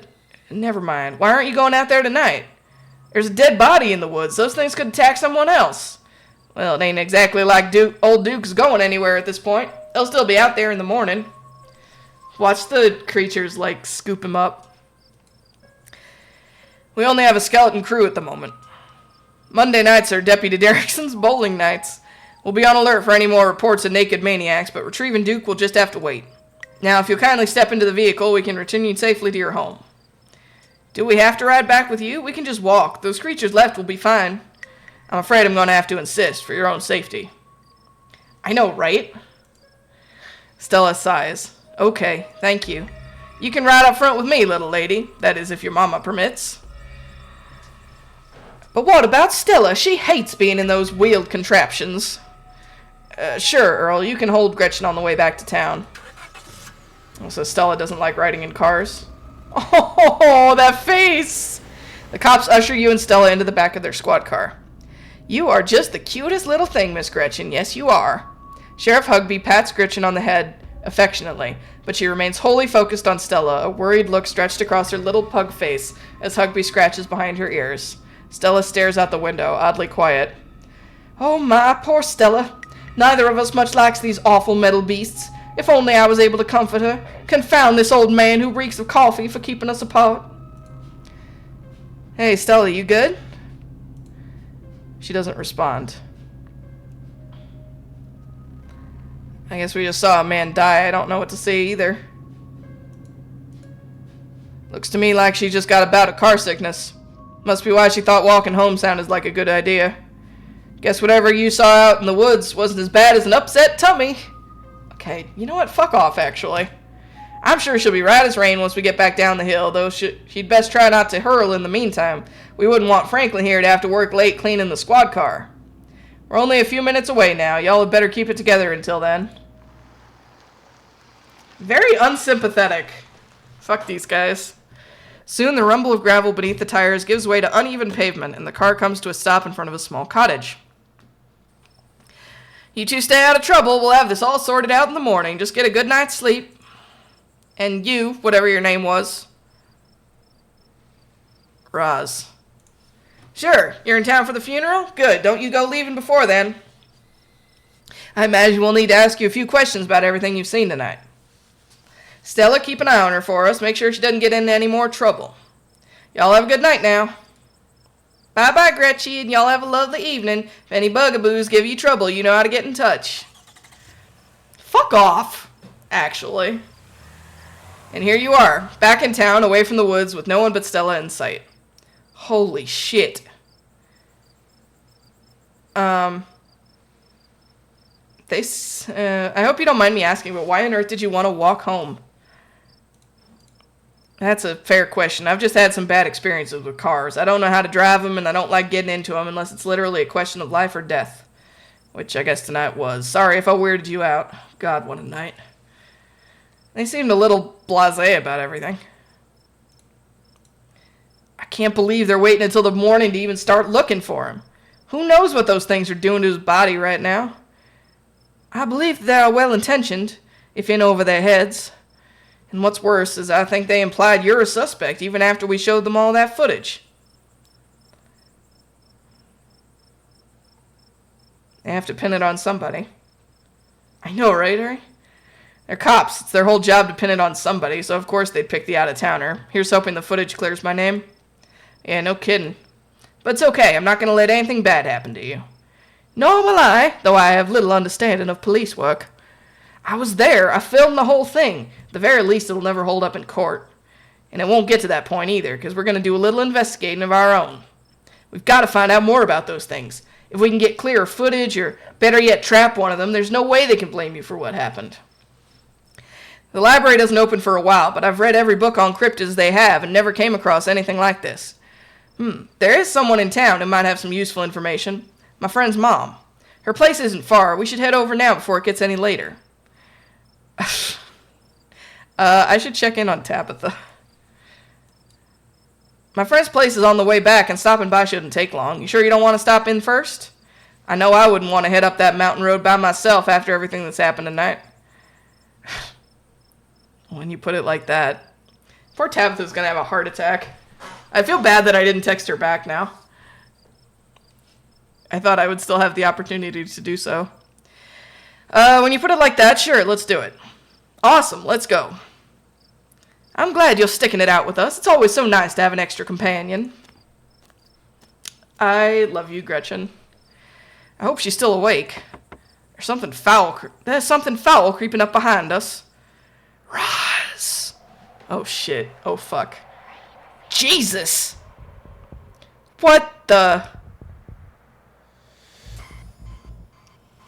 That's not Duke, is it?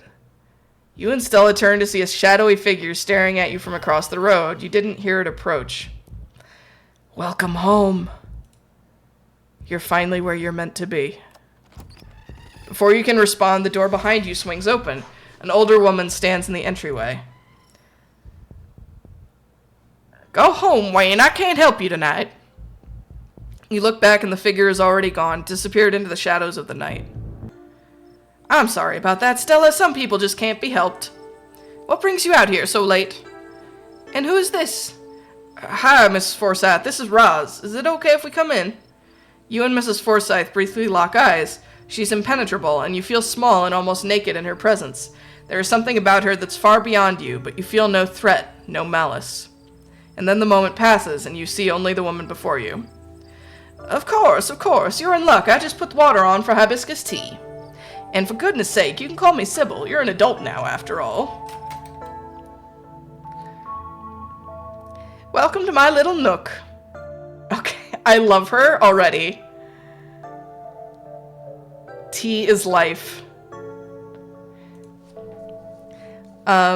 This place always has the loveliest aromas.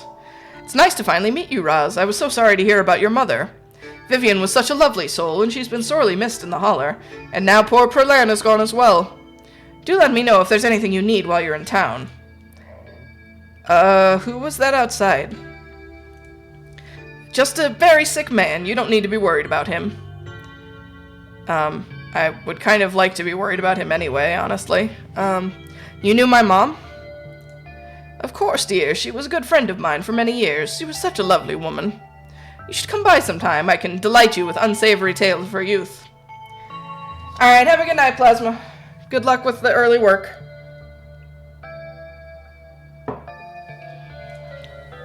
How did you know that she died?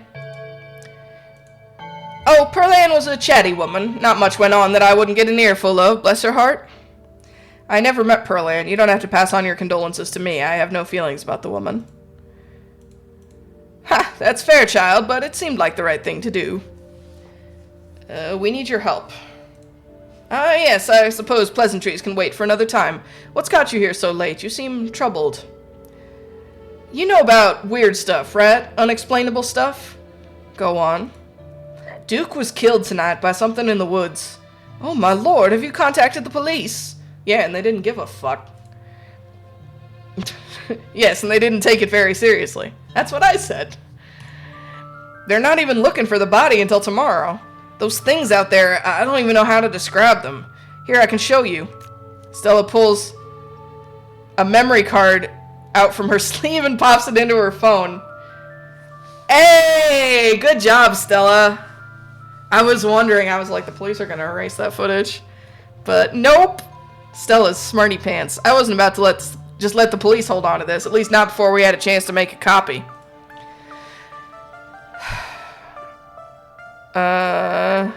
Smooth. Cops wouldn't know what to do with that footage anyway. Imagine if they accidentally erased it. Exactly. I'll give it to them if they ask again, but for now we can examine the footage for ourselves. Where was this? Up the mountain to the northwest? Within the town limits? Yes. I see. Is there a way to make the video bigger and louder if you can? Is that the tea kettle going off? I'd need to plug the memory card into a computer. I could go back and get mine. No need. Kanika should still be awake. She can lend us hers. I keep losing track of my voices. Kanika. Always saying Kanika. You'd better come with, Stella. I'm sure she'll be more willing to help a friend than her nosy mother.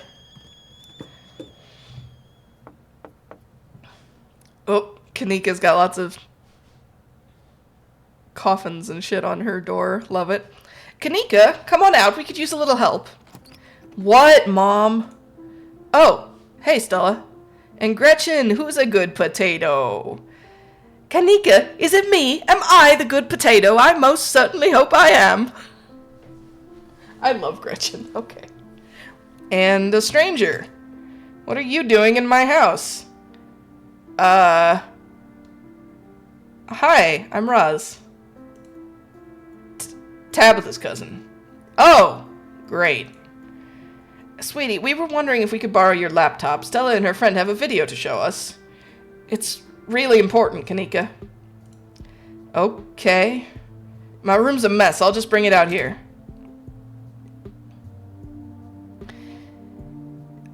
Heads up, Kanika. This is, graphic. Duke got killed out in the woods tonight. It's on the recording. Wait, are you serious? Duke's dead? Silence washes over the room as the video plays. Stella, what the hell is this? That's what we're wondering. This is far beyond my ability to contribute. I'll leave the thinking to you humans. I'm sorry either of you had to see this, but Roz and I have no idea how to make heads or tails of it. Stella, are you okay? I'm fine. Really, I'm okay. Well, I'm not fine. The other three look at you, unsure of what to say. Poor Duke. Poor Beau. Has anyone told him yet? And we talked to the police. I hope they told Beau, but Earl and Deputy Franklin didn't seem to be in much of a hurry to do anything. I'll call him later tonight. But for now, we have something far more serious to discuss. What happened in the woods? We weren't supposed to see any of that. You're not wrong. My grandmother used to talk about pale creatures called ditchlings. She always said they were a terrible omen, a sign of suffering to come. Mom, come on. Whatever's doing this is serious. Stop scaring Stella and Roz with this tailypo crap. Kanika, sweetie, let your mother talk. She always said they'd never hurt people, despite that grisly scene in the woods. But Duke is dead. Then if these are ditchlings, his death was an accident. Or my grandmother was wrong, and she was very rarely wrong. I know, right? I'm like, I'm committing to roleplay that I'm fucking freaking out, even if no one else is. Just as birds flock before a storm, ditchlings congregate where tragedy is soon to fall. Jesus, Mom, haven't they already been through enough? It's okay, Kanika, this is helpful. I don't know if it is. Okay, let's focus on what we know. Whatever they are, they're doing something to these animals. You saw the chicken in our video. What was that growth? Oh, we have some more talk to animals and mystical. It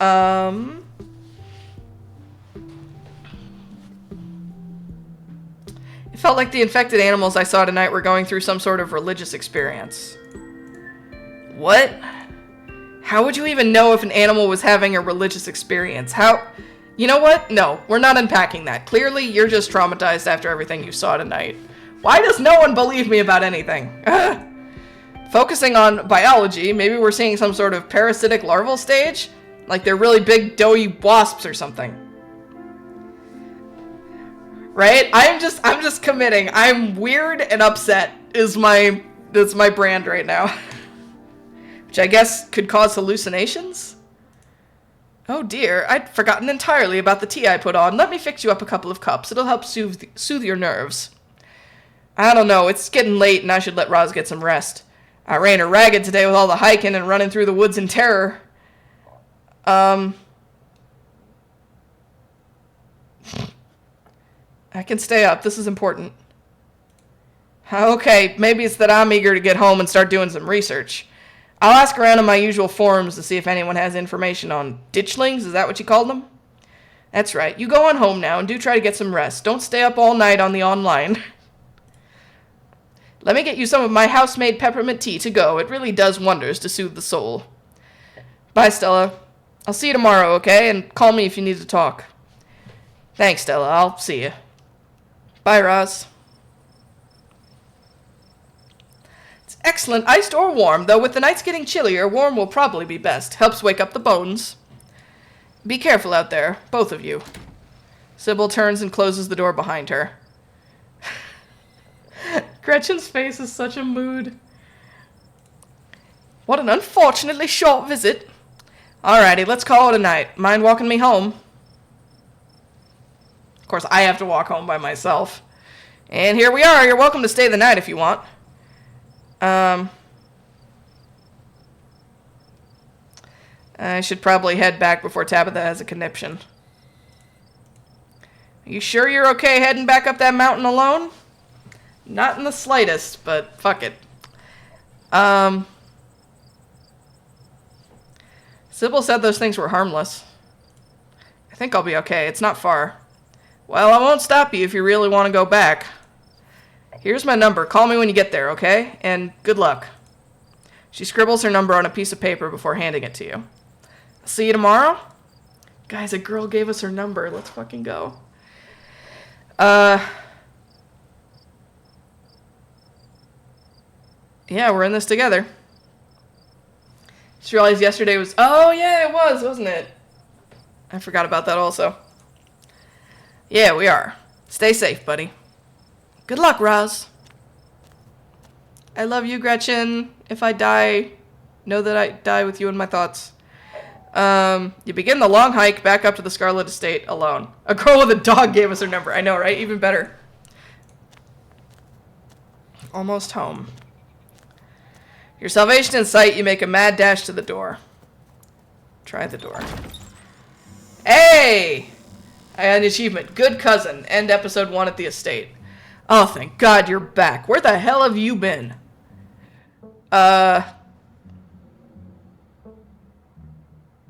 Wait, what is the miner outside the general store?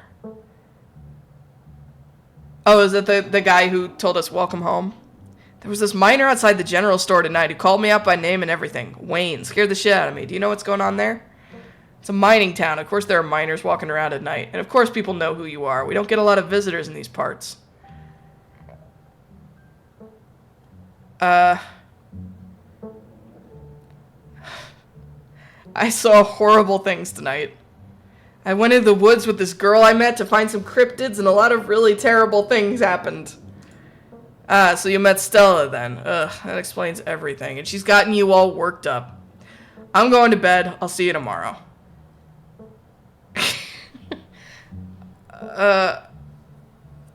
Wait, you don't want to hang out? I'm still all hyped up on adrenaline from tonight. I would love to just hang out for a little while, cool down a bit. No, I'm not gonna hang out with you. It's late, I'm tired, I'm going to bed. Don't do anything stupid while I'm asleep. Just go to your room and sleep. You're alone in the estate. The sound of the wind whistling through the house gives you an uneasy feeling in your gut. Yeah, I should have talked about the dead man. I thought we were going to explain that. It's probably best to turn in and try to leave the night behind you. As you collapse onto your mattress, you remember that Stella asked you to call her once you got back. Obviously, we're going to call her. Hey, how are you? She sounds a little different, a warble in her throat. Aww. She been crying? Did you make it back all right? Yeah, how are you? Are you okay? Totally fine. I mean, as fine as I could be, I guess. You don't have to worry about me. Go get some Z's, okay? I'll see you tomorrow.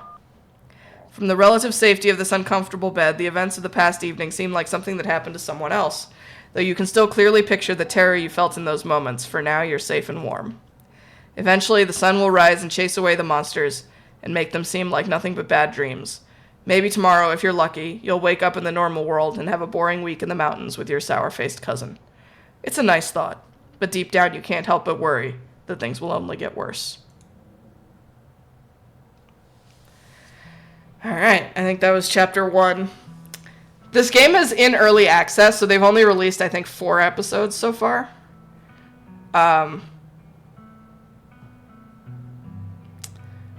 So I'm thinking we'll probably move on to something different next week, but we might cycle back to this for future episodes at some point and mix it in with other stuff.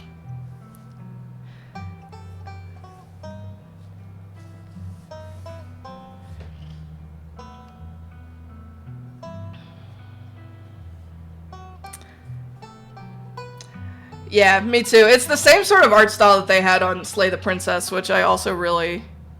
Oh, is that... Wait. Was that, Stella? Oh god, the doll's gonna get me.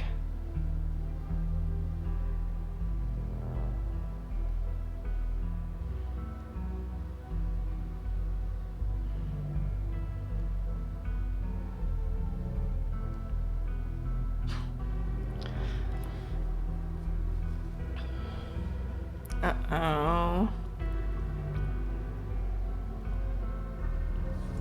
Alright, so far, we've managed to get almost eaten by ditchlings.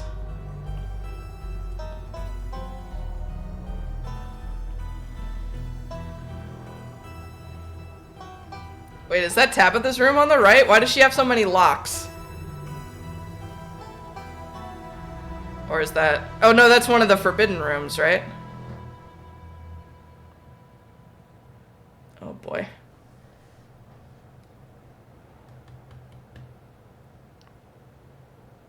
Normal locks for normal houses, indeed. You finished grading, woohoo! This is the end of episode 1. Episode 2 awaits. Oh, I got a couple achievements there, hold on.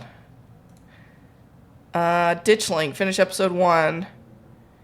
Enemy, Darkness, Dementia, Raven Way. Finish episode 1 with Mystical as one of your traits.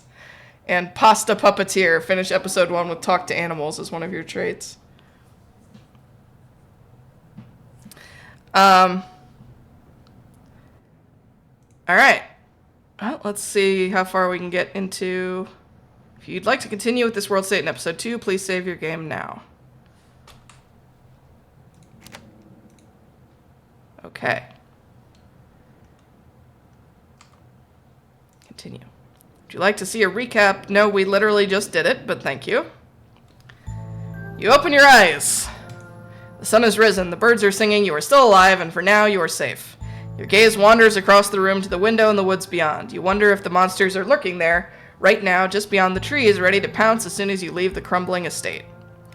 A familiar unease settles into your gut, tangling into a knot of anxiety, wriggling as the events of last night play out in your head. You can't help but remember Duke, slumped against a tree, pieces of him scattered across the clearing. You're not sure if you'll ever feel okay again after what you've seen, but you can't stay in bed forever. Hunger pulls you from the clammy depths of the mattress. No, you can refresh yourself on the events of previous days by using the journal icon in the quick menu. Oh. Look at that. Oh. Major decisions. Refused boiled peanuts. Met Dustin. Went cryptid hunting. Witnessed Duke die. Met Stella's friend Kanika. Learned about ditchlings. Returned to the estate. Okay, well we gotta check on Dustin first, obviously. You open the drawers to check in on Dustin. Oh good, he's still here. Human is back! Good morning, Dustin. How are you today? Dustin, feel good. Had productive night. I see you have a bread now. Yes, Dustin found a bread. Dustin also ate a bug last night. Good night for Dustin. Can I talk to you about something horrible that happened last night? Human can always talk to Dustin. What happened? Guys, I love him. I love you, Dustin. Our beautiful son, yes. I watched a man die. The woods are full of horrible monsters. I watched a man die last night, Dustin. When Dustin gets scared, Dustin pretend to be dead. Maybe if you pretend to be dead, monsters leave you alone. Maybe humans' friend also play dead. I'm pretty sure that's not what happened, but I appreciate the thought, Dustin. Have you met Frou Frou? Monster? Oh, poor guy. Can I have my clothes back? These Dustin clothes now. No give back. Dustin bite if try to take. What if I ask nicely, though? Dustin bite. Dustin have big teeth. Back off. They're not worth it. You back off before the little opossum can follow through on his threat. You aren't in the mood to catch whatever weird disease opossums in North Carolina might carry. Good. Dustin not want bite, but Dustin will bite. Well, it was nice to catch up, Dustin. I'll see you around. Okay. Guys, I would die for Dustin. Let's look in the closet again. Good. The doll. Great. The doll didn't move during the night. No, we did change our shirt before we went down to the town. It said, maybe it isn't haunted after all, though after everything you went through yesterday, that's hardly a consolation. Look out the window. You creep towards the window, careful not to be seen by whatever might be lurking in the garden. For a second, you thought you saw movement. It could have been an animal. It could have been something else. Whatever it was, it's gone now. Lovely. Maybe you'll head out there and investigate after you've finished waking up. Text Stella. It's probably a good idea to check in with your new friend. You can't imagine she's holding up very well. Send a picture of a tired cat you found on the internet. This is me. Amazing. It might take her a minute to get back to you. In the meantime.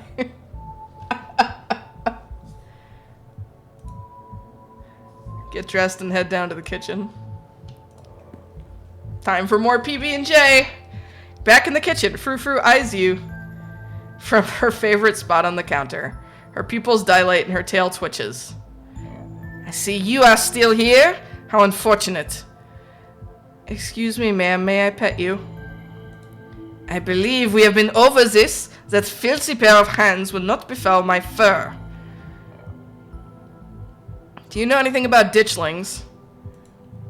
Even if I did, why would I tell you anything? And for the record, no, I don't. Now stop bothering me. Hey! Do you know the police called me this morning? You've only been here one day and you've already had a run-in with the cops? Fuck it, I'm just sticking to mystical at all times. The cops don't matter. Something is coming for this town and I need people to start listening to me. Duke and Stella didn't take my intuition seriously last night, and look where that's landed us. I need you to believe me. You don't need to spin me tall tales to wiggle your way out of this. Just be careful, and remember that your actions have consequences for the people around you. I don't have the energy to spend this week cleaning up after your messes, so just don't make any extra work for me, okay? Did they say anything about Duke? Did they find the body? Body? They didn't say anything about a body, but apparently he never went home last night. And they had quite a few questions about you, Roz. Before you ask, don't worry. I told them that you're an upstanding citizen. Thanks for having my back. Sure, what else is family for? What is up with you and Stella? We just have a history, that's all. I don't need to explain myself to you. Sorry. Good. I've got to get to work. But listen, you better stay out of trouble today. I want you home by sunset. I don't want to hear complaints. Just do what I ask and we won't have any more problems. Tabitha takes a few steps towards the door. Sunset. Your cousin huffily exits the kitchen. Her footsteps fade down the hall, ending in the characteristic creak, then slam of the front door as it opens and closes behind her. Once again, you are the only human in the estate. It seems you make a habit of bad first impressions, no? The cat chuckles mockingly. A text from Stella.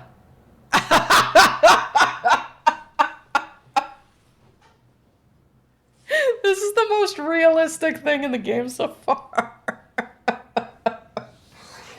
Oh, I'm sorry. That's really funny. It's another tired cat. Hope you're holding up okay, or as good as you can with all the stuff we saw last night. I was up most of the night on cryptid forums. No real answers yet. I'm at the library now if you want to join. I have scones. Cool. On my way. And that's that. Time to start your day.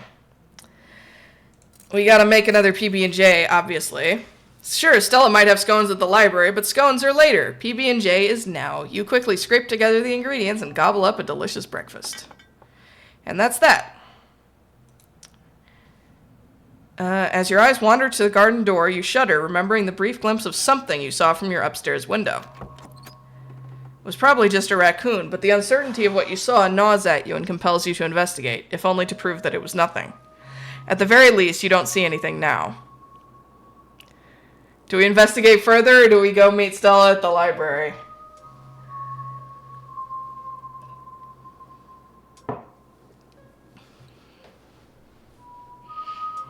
Investigate? Okay. You wander further into the garden, trying to pinpoint the spot where that thing had been lurking, if indeed there had been a thing to begin with. Take it all in. I know, right? I can't see this going badly. The garden is peaceful, but undeniably eerie. Here, more than anywhere else, you're surrounded by the ghost of what this place used to be. A greenhouse sits in the midst of the overwhelming greenery, unreachable from years of neglect, its glass clouded and cracked. Statues reach out from within seas of weeds as if begging to be rescued. And most strikingly, behind a pair of rusted metal gates at the very peak of the mountain sits a graveyard. You can just make out a few of the headstones, the Scarlet name carved deep and proud into their faces. You notice what a good view someone would have of your window if they stood where you're standing right now. Check the ground for clues. You crouch down, pushing aside the greenery to examine the soft earth. A boot print. A big boot print. And what looks like some kind of viscera. Oh, God. Has Duke been walking around?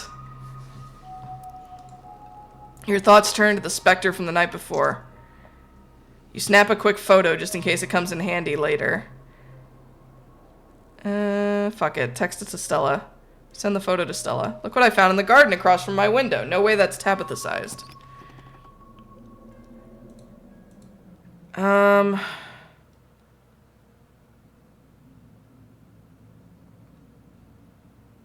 Okay. So we're gonna head to town, right? It is funny that we can just fucking sit here. But... no, I want to go see Stella. Tabitha isn't here to stop you now. You head outside, back to the mountain path that leads to town. Walk back to town is much less pleasant today than it was yesterday when you didn't yet know that the woods were full of monsters and strange men who know your name. You stare anxiously into the darkness between the trees, searching for any signs of movement, but the woods are still, at least for now. The autumn-tinged mountains, sprawling for miles in every direction, now feel less like beautiful scenery and more like the walls of a cage. Your phone buzzes in your pocket. Geez, that's creepy. All the more reason to come to the library. Look who I found at the library. Said she was up all night thinking about the video, adding you to a group text. Kanika, I'm only here because it's quieter than the store, or was, lol, and I'm trying to figure out what animal that could be. I don't buy into this harbinger of doom stuff. We know what animals they are. They're ditchlings, and they are harbingers of doom. Sounds like they're having fun. On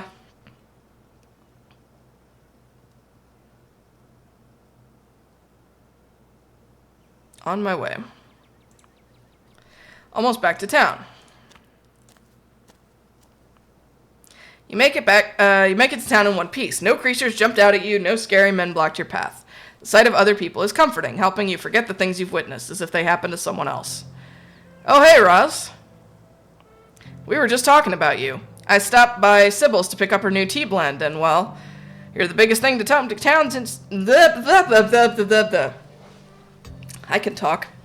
You're the biggest thing to come into town since the coal mine. Folks have been absolutely buzzing about you. You went out with Stella last night, right? Did something happen out there? She barely even waved when she walked by.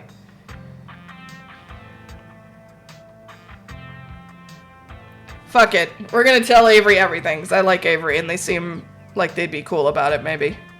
You tell Avery everything that happened last night. I have no idea what those things were, but they killed Duke and... Whoa, whoa, whoa, whoa. Slow down. Duke is dead? It's true, I'm afraid. That's awful. Has anyone told Beau? Yes, he's taking it as well as you can imagine. I'll be going up to check in on him today, the poor lad. I can't believe you had to see that, Roz.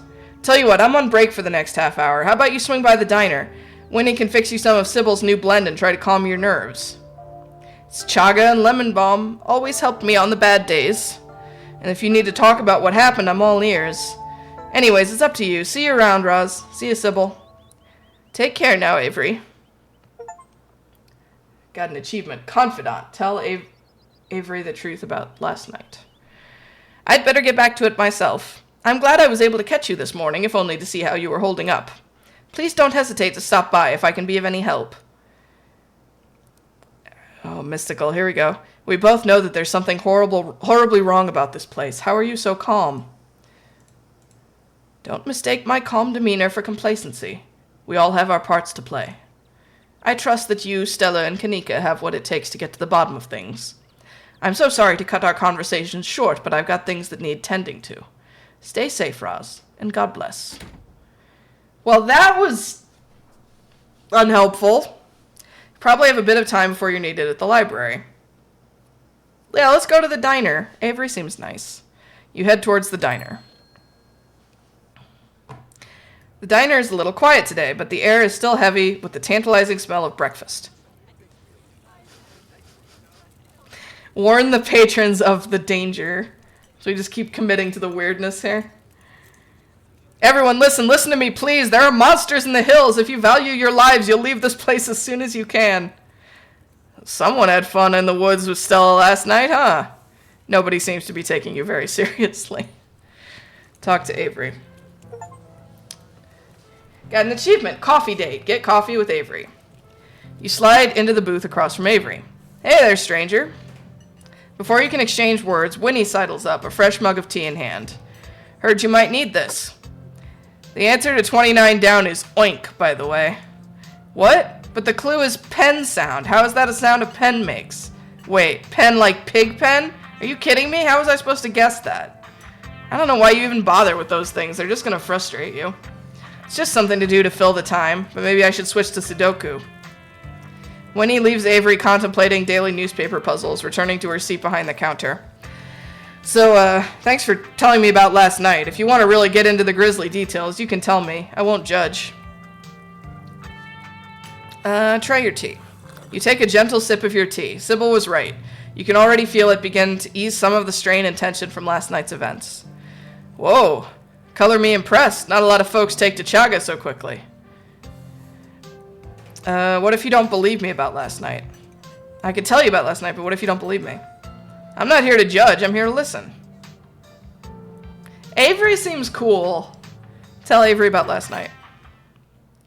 You share everything. Glad to have someone to talk to about the horrors you've witnessed. Wow, that is some heavy stuff. No wonder Stella seemed distant. Monsters in the woods? I may not have lived here long, but I've never heard of anything like that happening around these parts. How exciting. Now that I think about it, when the cops came in for their morning coffee, they mentioned something about going out to the woods to look for someone. It must have been Duke. They seemed so disconnected from it, I figured it couldn't be very serious, but wow. Man, the cops here fucking suck. What the fuck? They seem weirdly, what if the cops are in on it? I don't know how, but they were just so unconcerned. It's suspicious. I don't know, they come in here most days and they've always just seemed bored to me. The worst they usually have to deal with around here is property disputes. I don't think they're used to actual emergencies. At least that's how it's been as long as I've lived here. I hadn't pegged you as a transplant. Where are you from? I moved here from Charlotte. Gosh, 3 years ago now? Maybe a little more. I've lost track. Aunt Winnie offered me a place to stay and a job, and who was I to pass on that sort of generosity? To be honest, it still feels like I just moved in. Practically everyone apart from the Cole folks grew up in this town, so it's like I'm the perpetual new kid. Don't get me wrong, folks here are plenty polite and friendly, but there's a shared history I'll never be a part of. Do you regret moving here? I don't think I have the choice to have second thoughts. I'm not going anywhere without Aunt Winnie, and there's no way she's leaving this place. Why'd you leave Charlotte? If you don't mind me asking. Nah, it's cool. I was having some issues with my folks about my education, which wasn't great, especially since I was still stuck under their roof. When my aunt heard about it, she offered me a job and a place to stay, and the rest is history. I get it. I've felt out of place the whole time I've been here. Folks on the whole have been plenty friendly, but life here is so different than what I'm used to. It's hard to explain, but I just don't feel like I belong. Exactly. There are worse ways to be, but I'm not sure I'll ever entirely feel like I belong here.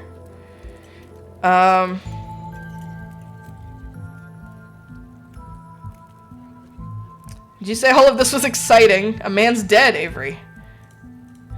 Exciting doesn't have to mean good, but nothing ever happens around here. Oh man, it looks like my shift is starting. I hope you're doing a bit better. Maybe the Chaga's had a chance to start working its magic. I'm gonna keep my ears open for you. The diner is where everyone comes to gossip, so I hear a lot about what goes on around here. I'll let you know if anyone mentions those monsters or anything else strange or unusual. Avery slips out of the booth, giving a friendly half wave before disappearing into the back. You leave the diner, ready to continue your day. Okay, so far Avery seems like the coolest person in town. Shall we swing by the general store as well? This is your first time seeing the general store in the light of day. A young man sits at the table by the register, too preoccupied with his phone to care that you stepped in. Fuck it, continuing to commit to the weirdness. You should leave town, there are monsters in the woods. You've been talking to my mom too much. Hi, I'm Roz. I just got to town yesterday.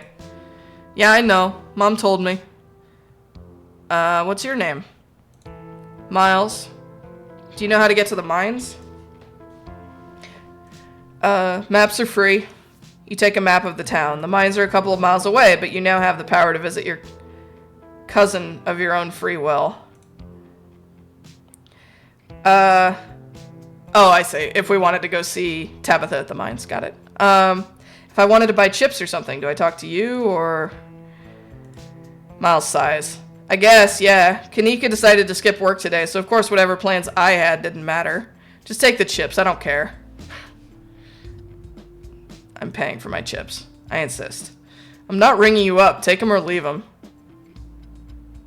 Will Kanika get mad? Well, she shouldn't have left me in charge while she's off doing whatever. If Kanika cares about running this place right, she can hire someone else and let me live my life. We make most of our money on bulk orders anyway. A bag of chips doesn't make a difference.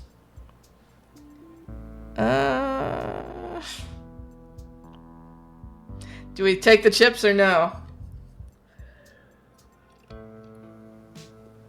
Normally I'd be like, whatever, it's a game, but I feel like our choices have definitely been like impacting shit.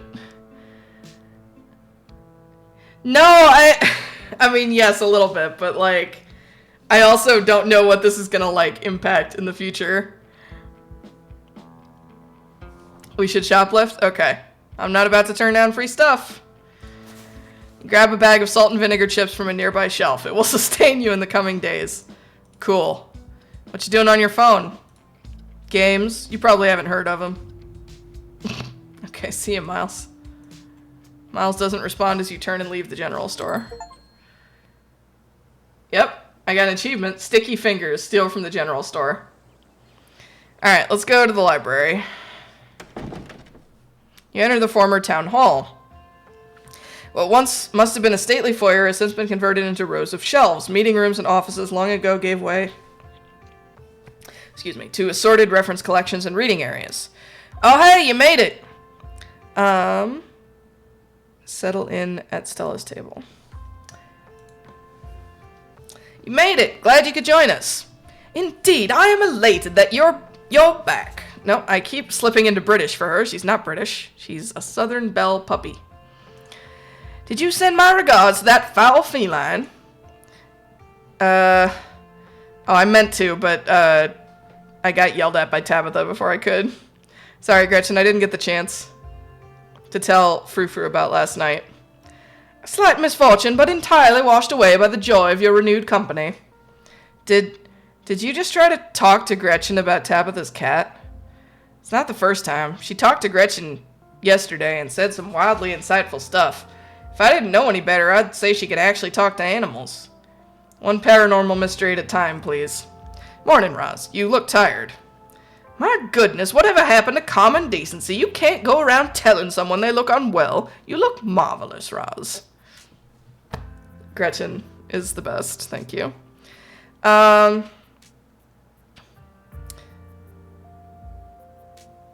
It was hard to fall asleep last night, all things considered. With all those dreadful creatures in every nook and corner, it's a wonder you got even a wink. I can't say I got a wink myself. Yeah, same. Anyways, I guess we should get started. Oh, before I forget, we gotta talk about that photo you sent me. We gotta talk about that photo you sent me this morning. I'm really struggling with talking. Kanika, check this out. Roz found it in Tabby's garden this morning, right in line of sight of her room. What is that liquid around it? It looks like pus. Talk to animals. The opossum that lives in my dresser says that 2 people live at the estate. I thought he might not have realized Perlan died, but I wonder if this is who he was talking about. Tell Stella that I was the one who broke Mr. Jingles. Maybe then she'll finally understand the connection that you and I share. Kanika and Stella silently glance at each other. Gretchen wanted me to let you know that she was the one who broke Mr. Jingles. Oh my god, you actually can talk to animals, can't you? What? Mr. Jingles was the name I had for that little toy snake Gretchen had as a pup, which she broke. I kept asking who broke Mr. Jingles, like I didn't know it was her. If this is gonna be a recurring bit, I might as well play along.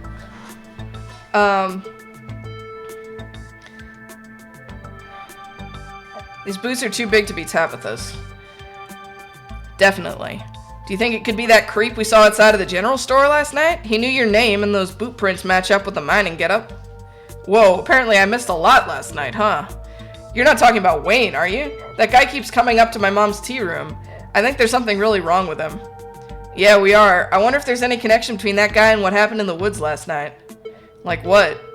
I mean, I don't have anything specific, but we do have that whole prophecy of impending doom angle to explore, and this photo is weird. I can't stop thinking about those splatters on the ground. If whoever left those prints is sick, maybe it's from the creatures you encountered. Hey there, strangers! Oh, hello. And literal stranger. Hey, I'm Roz, Tabitha's cousin. I'm in town for the funeral. Oh, I should have known you were a Scarlet. You look so much like Vivian. Not that I knew her very well. I was still a little kid when she left. But that Scarlet resemblance, it's, strong. I'm Oscar Gutierrez, chief librarian. And only librarian. Oscar's amazing. He practically built this library from scratch. Yeah, I'm a little jealous of what the kids around here get to grow up with. They don't know how good they have it. Back when I was in elementary school, all the library had was a couple shelves of boring books donated by old people. Y'all are too kind. But speaking of kids, have either of you seen Rosalina around town? I don't want to be a helicopter dad, but she hasn't been answering my texts, and I wanted to make sure she isn't getting into trouble out there. You know the crowd she hangs around with. They're good kids at heart. I'm sure they're just up at the old Maxwell place doing teen stuff.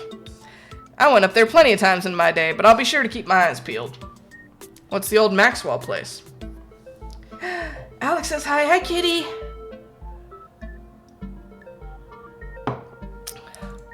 It's this great old abandoned spot. It's practically a magnet for young people. Even honor students aren't free from its call. I can't believe I used to be so reckless. The floors there were like Swiss cheese. I should really have a talk with Rosalina when she gets home. I don't like the thought of teens getting up to mischief with all those ditchlings in the woods. Ditchlings? That's actually why we came in today. Have you ever heard of them? Apparently seeing one's supposed to mean the disasters around the corner. Doesn't ring a bell. Dang, worth a shot. Okay, if you were, say, trying to predict a horrible disaster that might befall our town, where would you start looking? Well, they say history repeats itself, so I'd probably try and figure out what sort of disasters this region typically falls prey to. Should I be worried about something? I don't know yet. I'll be right back. Gonna go nab some more books. Behave while I'm gone, Gretchen. Aw, you don't have to worry about her, Stella. You're such a good dog, aren't you, Gretchen? Here, have a biscuit, old gal. Well, ain't you the sweetest thing on two legs? Gretchen inhales the soft biscuit, drool leaking from her toothless mouth as she swallows it whole. I'm pretty sure Stella's barking up the wrong tree, Oscar. I don't think you have to worry about any horrible calamity befalling the town. But she's right about the weird stuff. There's definitely something unusual going on out in those woods. Do you really not feel where all of this is going? The moment their whispers made their way to me, it's like everything started to click into place. A reckoning is coming for this town. I'm gonna try calling Rosalina again. I'm sure she's fine, really. Don't mind Don't mind Raj, she's been hanging out with Stella too much. Rosalina's a smart kid. She knows better than to go around getting into trouble, and we'll all make sure to keep our eyes peeled. Roz, if you see a 13-year-old girl with a black braid and glasses, would you let her know her dad is worried about her? Oscar anxiously wanders off, phone in hand. Got him! Just grabbed a whole mess of local history books. Stella sets a massive pile of books on the table and pulls up a chair. Alright. This is going to be so much faster with the two of you here to help out. Got our snacks, got our books, let's get this research party started. Excuse me. Reading awaits.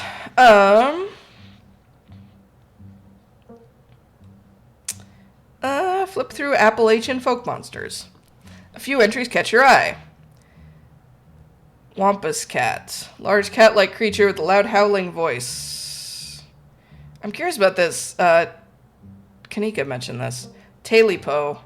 A small creature with a long tail and wide yellow eyes.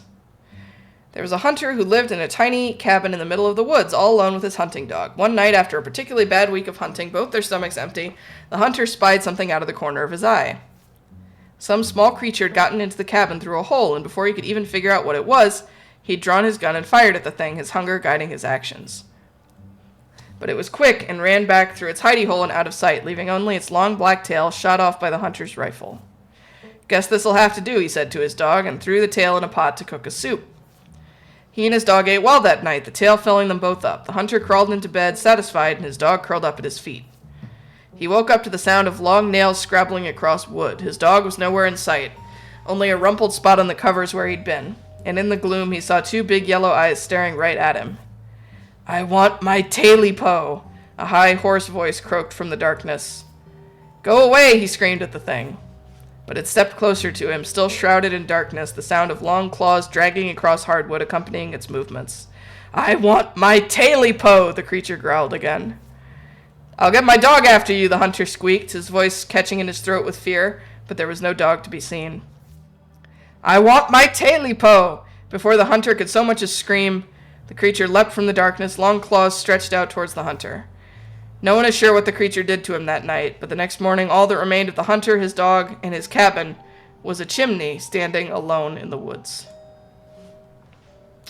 You have a purry kitty on your lap? Hell yeah. Wampus cat. Often linked to Cherokee legends, some cite the Wampus cat as originating with the story of a woman who sought vengeance against a monstrous cat demon for driving her husband mad. She hunted it down and by wearing a bobcat mask, tricked it into using its own vile magic on itself, freeing the people of their region from its evil. Others say the creature comes from the story of a woman who wore the pelt of a wild cat to witness forbidden hunting rites. The hunters of her village gathered to perform the rites, and she watched in secret from underneath the cat's pelt, but was soon discovered. For her indiscretion, she was fused with the pelt and transformed into a creature that was neither human nor cat, forced to wander the wilderness alone, feared by all. Her calls are those of great sadness and serve as a warning to anyone who dares go against tradition. Tommyknockers. Tommyknockers originated in Cornish mythology, spreading to the United States when Cornish immigrants began working in Appalachian mines. They're named for the knocking that can be heard from seemingly within the walls before a cave-in.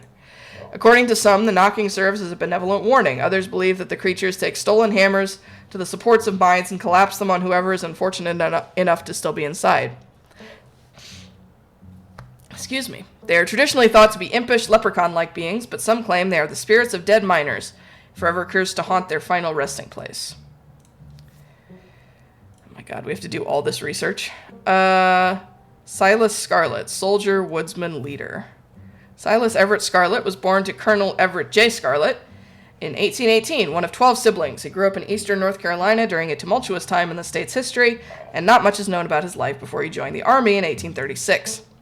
He quickly rose through the ranks, in part due to his father's connections, but also due to a particular ruthlessness for which he received the nickname Bloody Silas Scarlet. The federal government granted the now Captain Silas a tract of bounty land in exchange for his service in the Indian War, and he settled into the hills of North Carolina in 1841. That land would become Scarlet Hollow. But it started as a simple log cabin built by Silas's own two hands, occupied by his family of 10, Silas, his wife Mary Joseph Scarlet, and their 8 children. Logging business brought many workers and fellow landowners to the hills, but it wasn't until Silas discovered rich seams of coal running underneath the entire region that Scarlet Hollow was really put on the map. He saved what he could and bought the surrounding hillside at a great discount, cleverly hiding what he knew about the land's true value. Thus, he had all of the resources to found Scarlet Hollow's now famous coal mine. Okay, and Veins of Scarlet, a history of the Scarlet Hollow coal mines. Forced in retirement at age 50 due to a war injury from his time in the Indian Wars, exacerbated by his short stint serving as a captain in the Confederacy. Silas Scarlet also lost his eldest 2 sons to that bloodiest of wars, leaving his third eldest son, Andrew Jackson Scarlet, to take charge of the mine. Under his leadership, the mine prospered, undoubtedly in part due to the growth of the railroad industry. Managed to evade the coal union for decades, making them one of the most profitable mines in the country. Andrew Scarlet built the surrounding town into what it is today, with expensive stone buildings, a bustling main street, and overseeing it all, the elegant Scarlet estate that was, until 1895, the largest and finest feat of architecture in the region. Culminating in the tragic collapse of 1918, it was found that Charles Shaw, the co-manager of the mine, had loosened security measures to increase production during World War I, resulting in a fatal collapse and the deaths of over 160 men and boys, some as young as 10. The casualties included Andrew Jackson Scarlet's son Theodore. His brother, Enoch V. Scarlet, who had taken over for their aging father during the bustle of the war, managed to pull the mine from the brink of ruin, thereby saving the town. So this is how your family made its fortune. I think I'm all done. Let's check in. That was a lot of exposition. Sheesh. Alright, if we're going with what Kanika's mom told us last night, I think we can rule out any natural disasters as what brought the ditchlings here. But not nuclear incidents. Looks like our state has a history with those. What about y'all? Find anything? Cat! Kitty! I bet this one's friendlier than Frou-Frou. Before you can respond, a handsome black cat leaps on the table. Almost on instinct, Stella slams her book shut. Aw, hey, Pixel!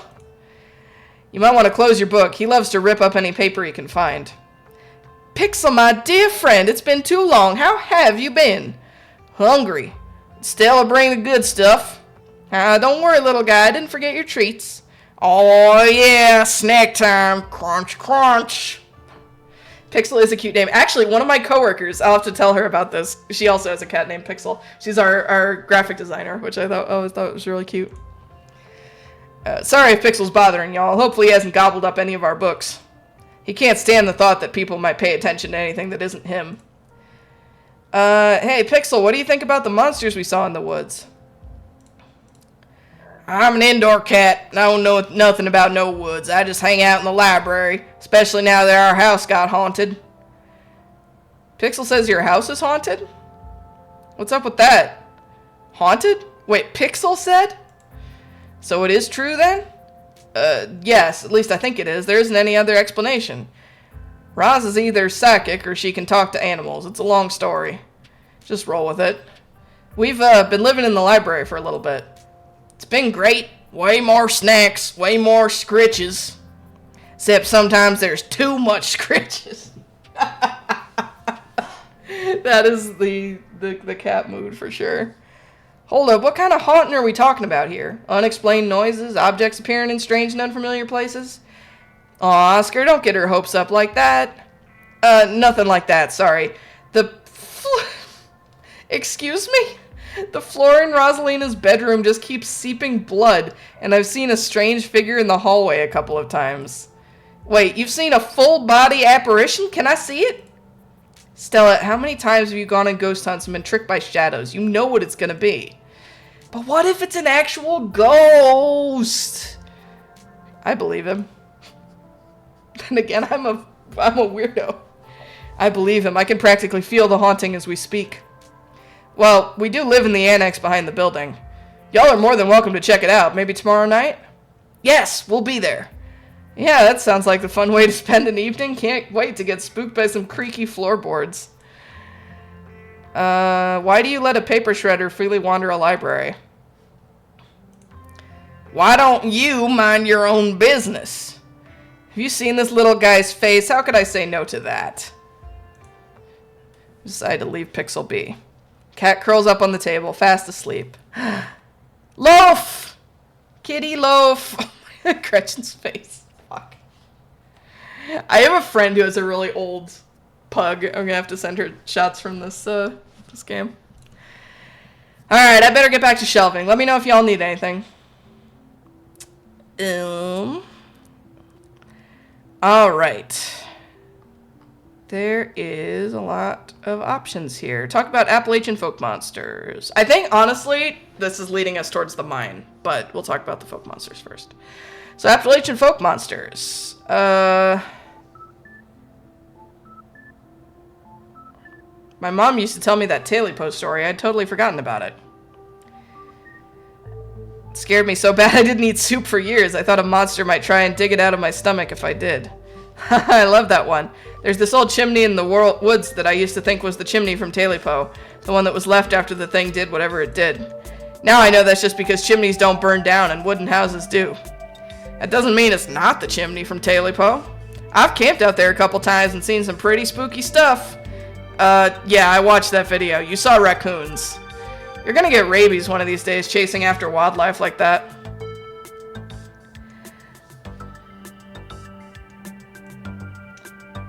I'm gonna turn my mic down a little bit, actually. I think I might be peaking. Try that. And turn the audio down as well.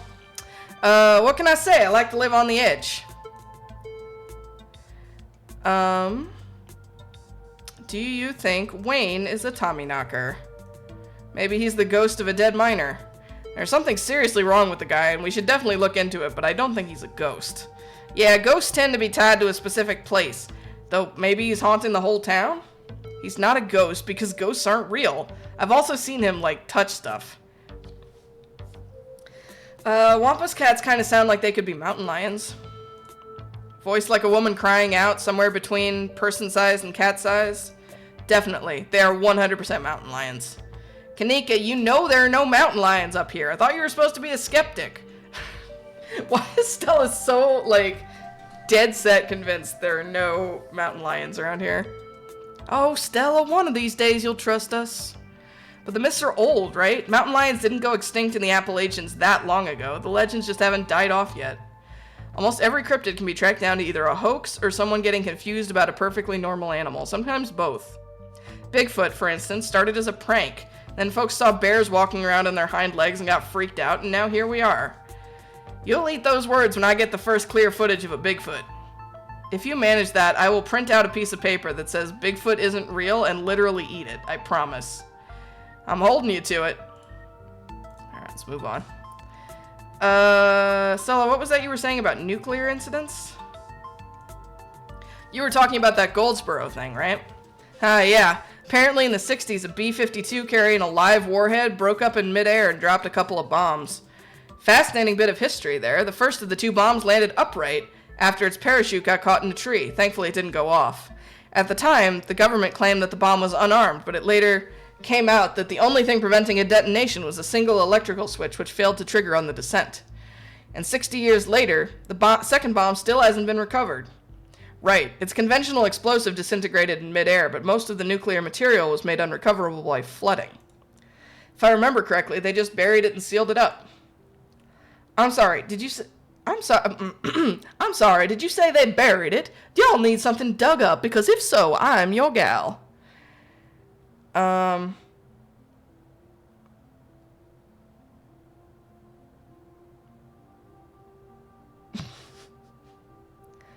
I don't think disarming nuclear bombs is part of our skill set. Absolutely not. Also, Goldsboro is almost 400 miles from here. I think we're good. I'm just saying, you never know with radiation. We actually know quite a bit. It just melts you. It doesn't make monsters. And a 60-year-old bomb isn't going to explode on its own hundreds of miles away and kill us here. You never know. There could always be a whole underground society of bomb-worshipping mutants just waiting to blow it up. Someone's been playing Fallout. I've missed this.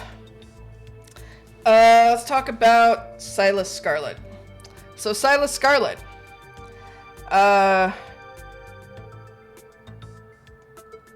Rich guy in the South? Should have known it wouldn't be pretty. I figured old money from the South wouldn't be great, but he sure did some things to get where he was, huh?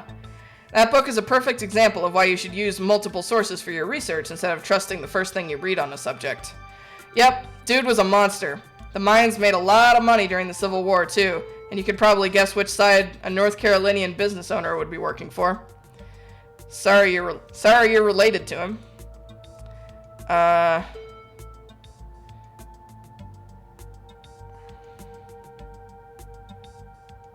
Seems like a terrible person, but I don't see what that has to do with bad omens or creatures in the woods. I agree, we're talking about ancient history here. Yeah, we probably have better leads.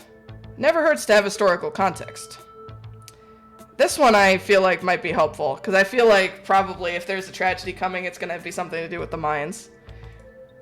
So about the coal mines here, Kanika visibly shudders. I get cold sweats just thinking about being in a place like that. I feel for the guys who work up there. I could never. Speak for yourself. I love a good crevasse. I just bet you do still. What happened after the mine collapse? The book just kind of glosses over that. There was a union for a little bit, but it didn't last. There's not a whole lot written about the past century here. Yeah, the Scarlet Hollow mine isn't exactly the most ethically run business.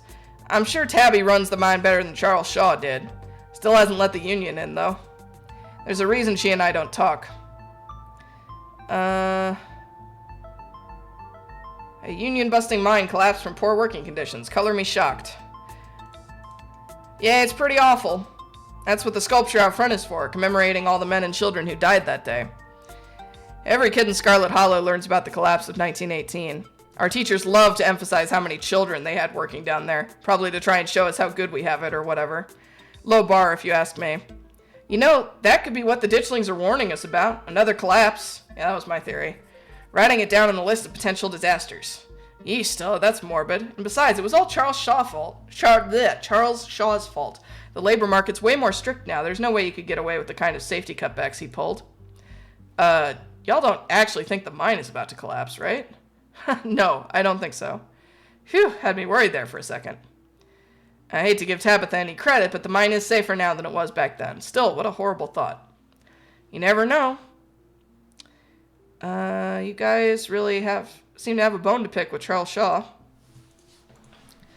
That's what happens when someone directly causes a monumental disaster, especially in a small town like this. People tend to spit when they hear your name. He got run out of town on a rail, you know. And that's not a figure of speech. Back then, they actually tied you to a rail and ran you out of town. There's a big mural of it over the far wall. He got off easy, if you ask me. I'm not sure I agree with the collapse angle, but the mines seem important. The whole town is built around them. Yeah, that's fair. They're bound to be relevant in some way. Hard to argue against that, but that doesn't really give us much to go on. And just because something seems obvious doesn't necessarily mean it's right or relevant. Alright, we're gonna wrap up here in a sec. We'll do a couple more. Any luck with Rosalina? Not yet. I knew a teen would be a handful. Why is teen always capitalized like this? I knew a teen would be a handful, but I didn't think it'd happen overnight. I'll probably head out once you're all done and check in on her usual haunts. Do you think there's a cult here? You lean in and quietly whisper to Stella and Kanika. Do you guys think there's, like, a cult here? Those cops were awfully suspicious, almost like they're trying to cover something up. Really weird combination of being dismissive and trying to pin things on me. I don't know, it just feels like a cover-up. Yeah, that was pretty bad, but I'm not sure they really have it in them to be part of a cult. Definitely. I don't think they're capable of putting in the effort. What do y'all think? There's an awful lot of mine-related stuff in my notes. Maybe that should be our next stop. We can poke around, find out if anyone's seen anything weird. Just to clarify, you're suggesting we go to question some of the miners, right? We are not poking around unprepared in the actual mines, right? Kanika's the only one with a brain cell in this group. Right? Yeah, totally, 100%. I would never. We don't even have a good reason to go down there. Good, let's keep it that way. You know how I feel about mines. I promise, Sneaks, we're just gonna question some of the miners. And if that questioning gives us good reason to poke around, say a cool abandoned coal mine, then we'll cross that bridge when we come to it. You can cross that bridge when we come to it. I am not going underground. I'm just messing with you. We'll stick to the surface. Okay, good. And hopefully we can find out what happened to Wayne while we're at it. Maybe Tabitha can help us out. Huh, no, I don't think she'll be super jazzed to see any of us snooping around the mines. I can't imagine what she'd do if we actually bothered her while she's trying to run the place. She does get a little grumpy when she's at work. She gets grumpier at work. I'm pretty sure pissed is that girl's baseline level of existence. Chatting over dinner might be a better way to get to know her. If you're okay eating boxed mac and cheese. We can sneak around the mines, no problem. She won't even know we were there. Look at us, going out on a caper together. I missed this. I missed it too. Though, there is something missing. Reese. I really miss that dude. I can't believe how long it's been. Have you seen him lately? Nope, I've tried to plan stuff, but he's been too sick. I didn't realize it was getting so bad, that poor guy. You know, we could just pop over and surprise him. He seemed excited to meet Roz. Maybe we'll finally get him to leave his little cave. Hell yeah, let's do it. See ya, Oscar. We'll let you know if we run into Rosalina. Thanks, guys. I'll keep you posted. Alright, got an achievement. Reading adventure. Spend some time in the library on Tuesday. Alright, we're going to go ahead and leave it there for tonight. Thank you all so much for watching. I hope you enjoyed. As I said, I think we'll probably play more of this, but we'll probably cycle it in with some other stuff. So I think next up on the list for next Friday, we'll be trying out Dispatch, which that's what it's called, right? Hold on. I'm doubting myself now. What is it called? Yeah, Dispatch. So that will be the next plan. Yeah, it sounds, apparently, like, you get about a fifth of the content on one playthrough is what it was saying. So, but yeah, so we'll be back with Dispatch next Friday. We'll be back with some more Silk Song on Monday. And yeah, thank you all so much for watching. Hope you really enjoy. Have a great rest of your evening. I love you all very much, and I'll see you next time.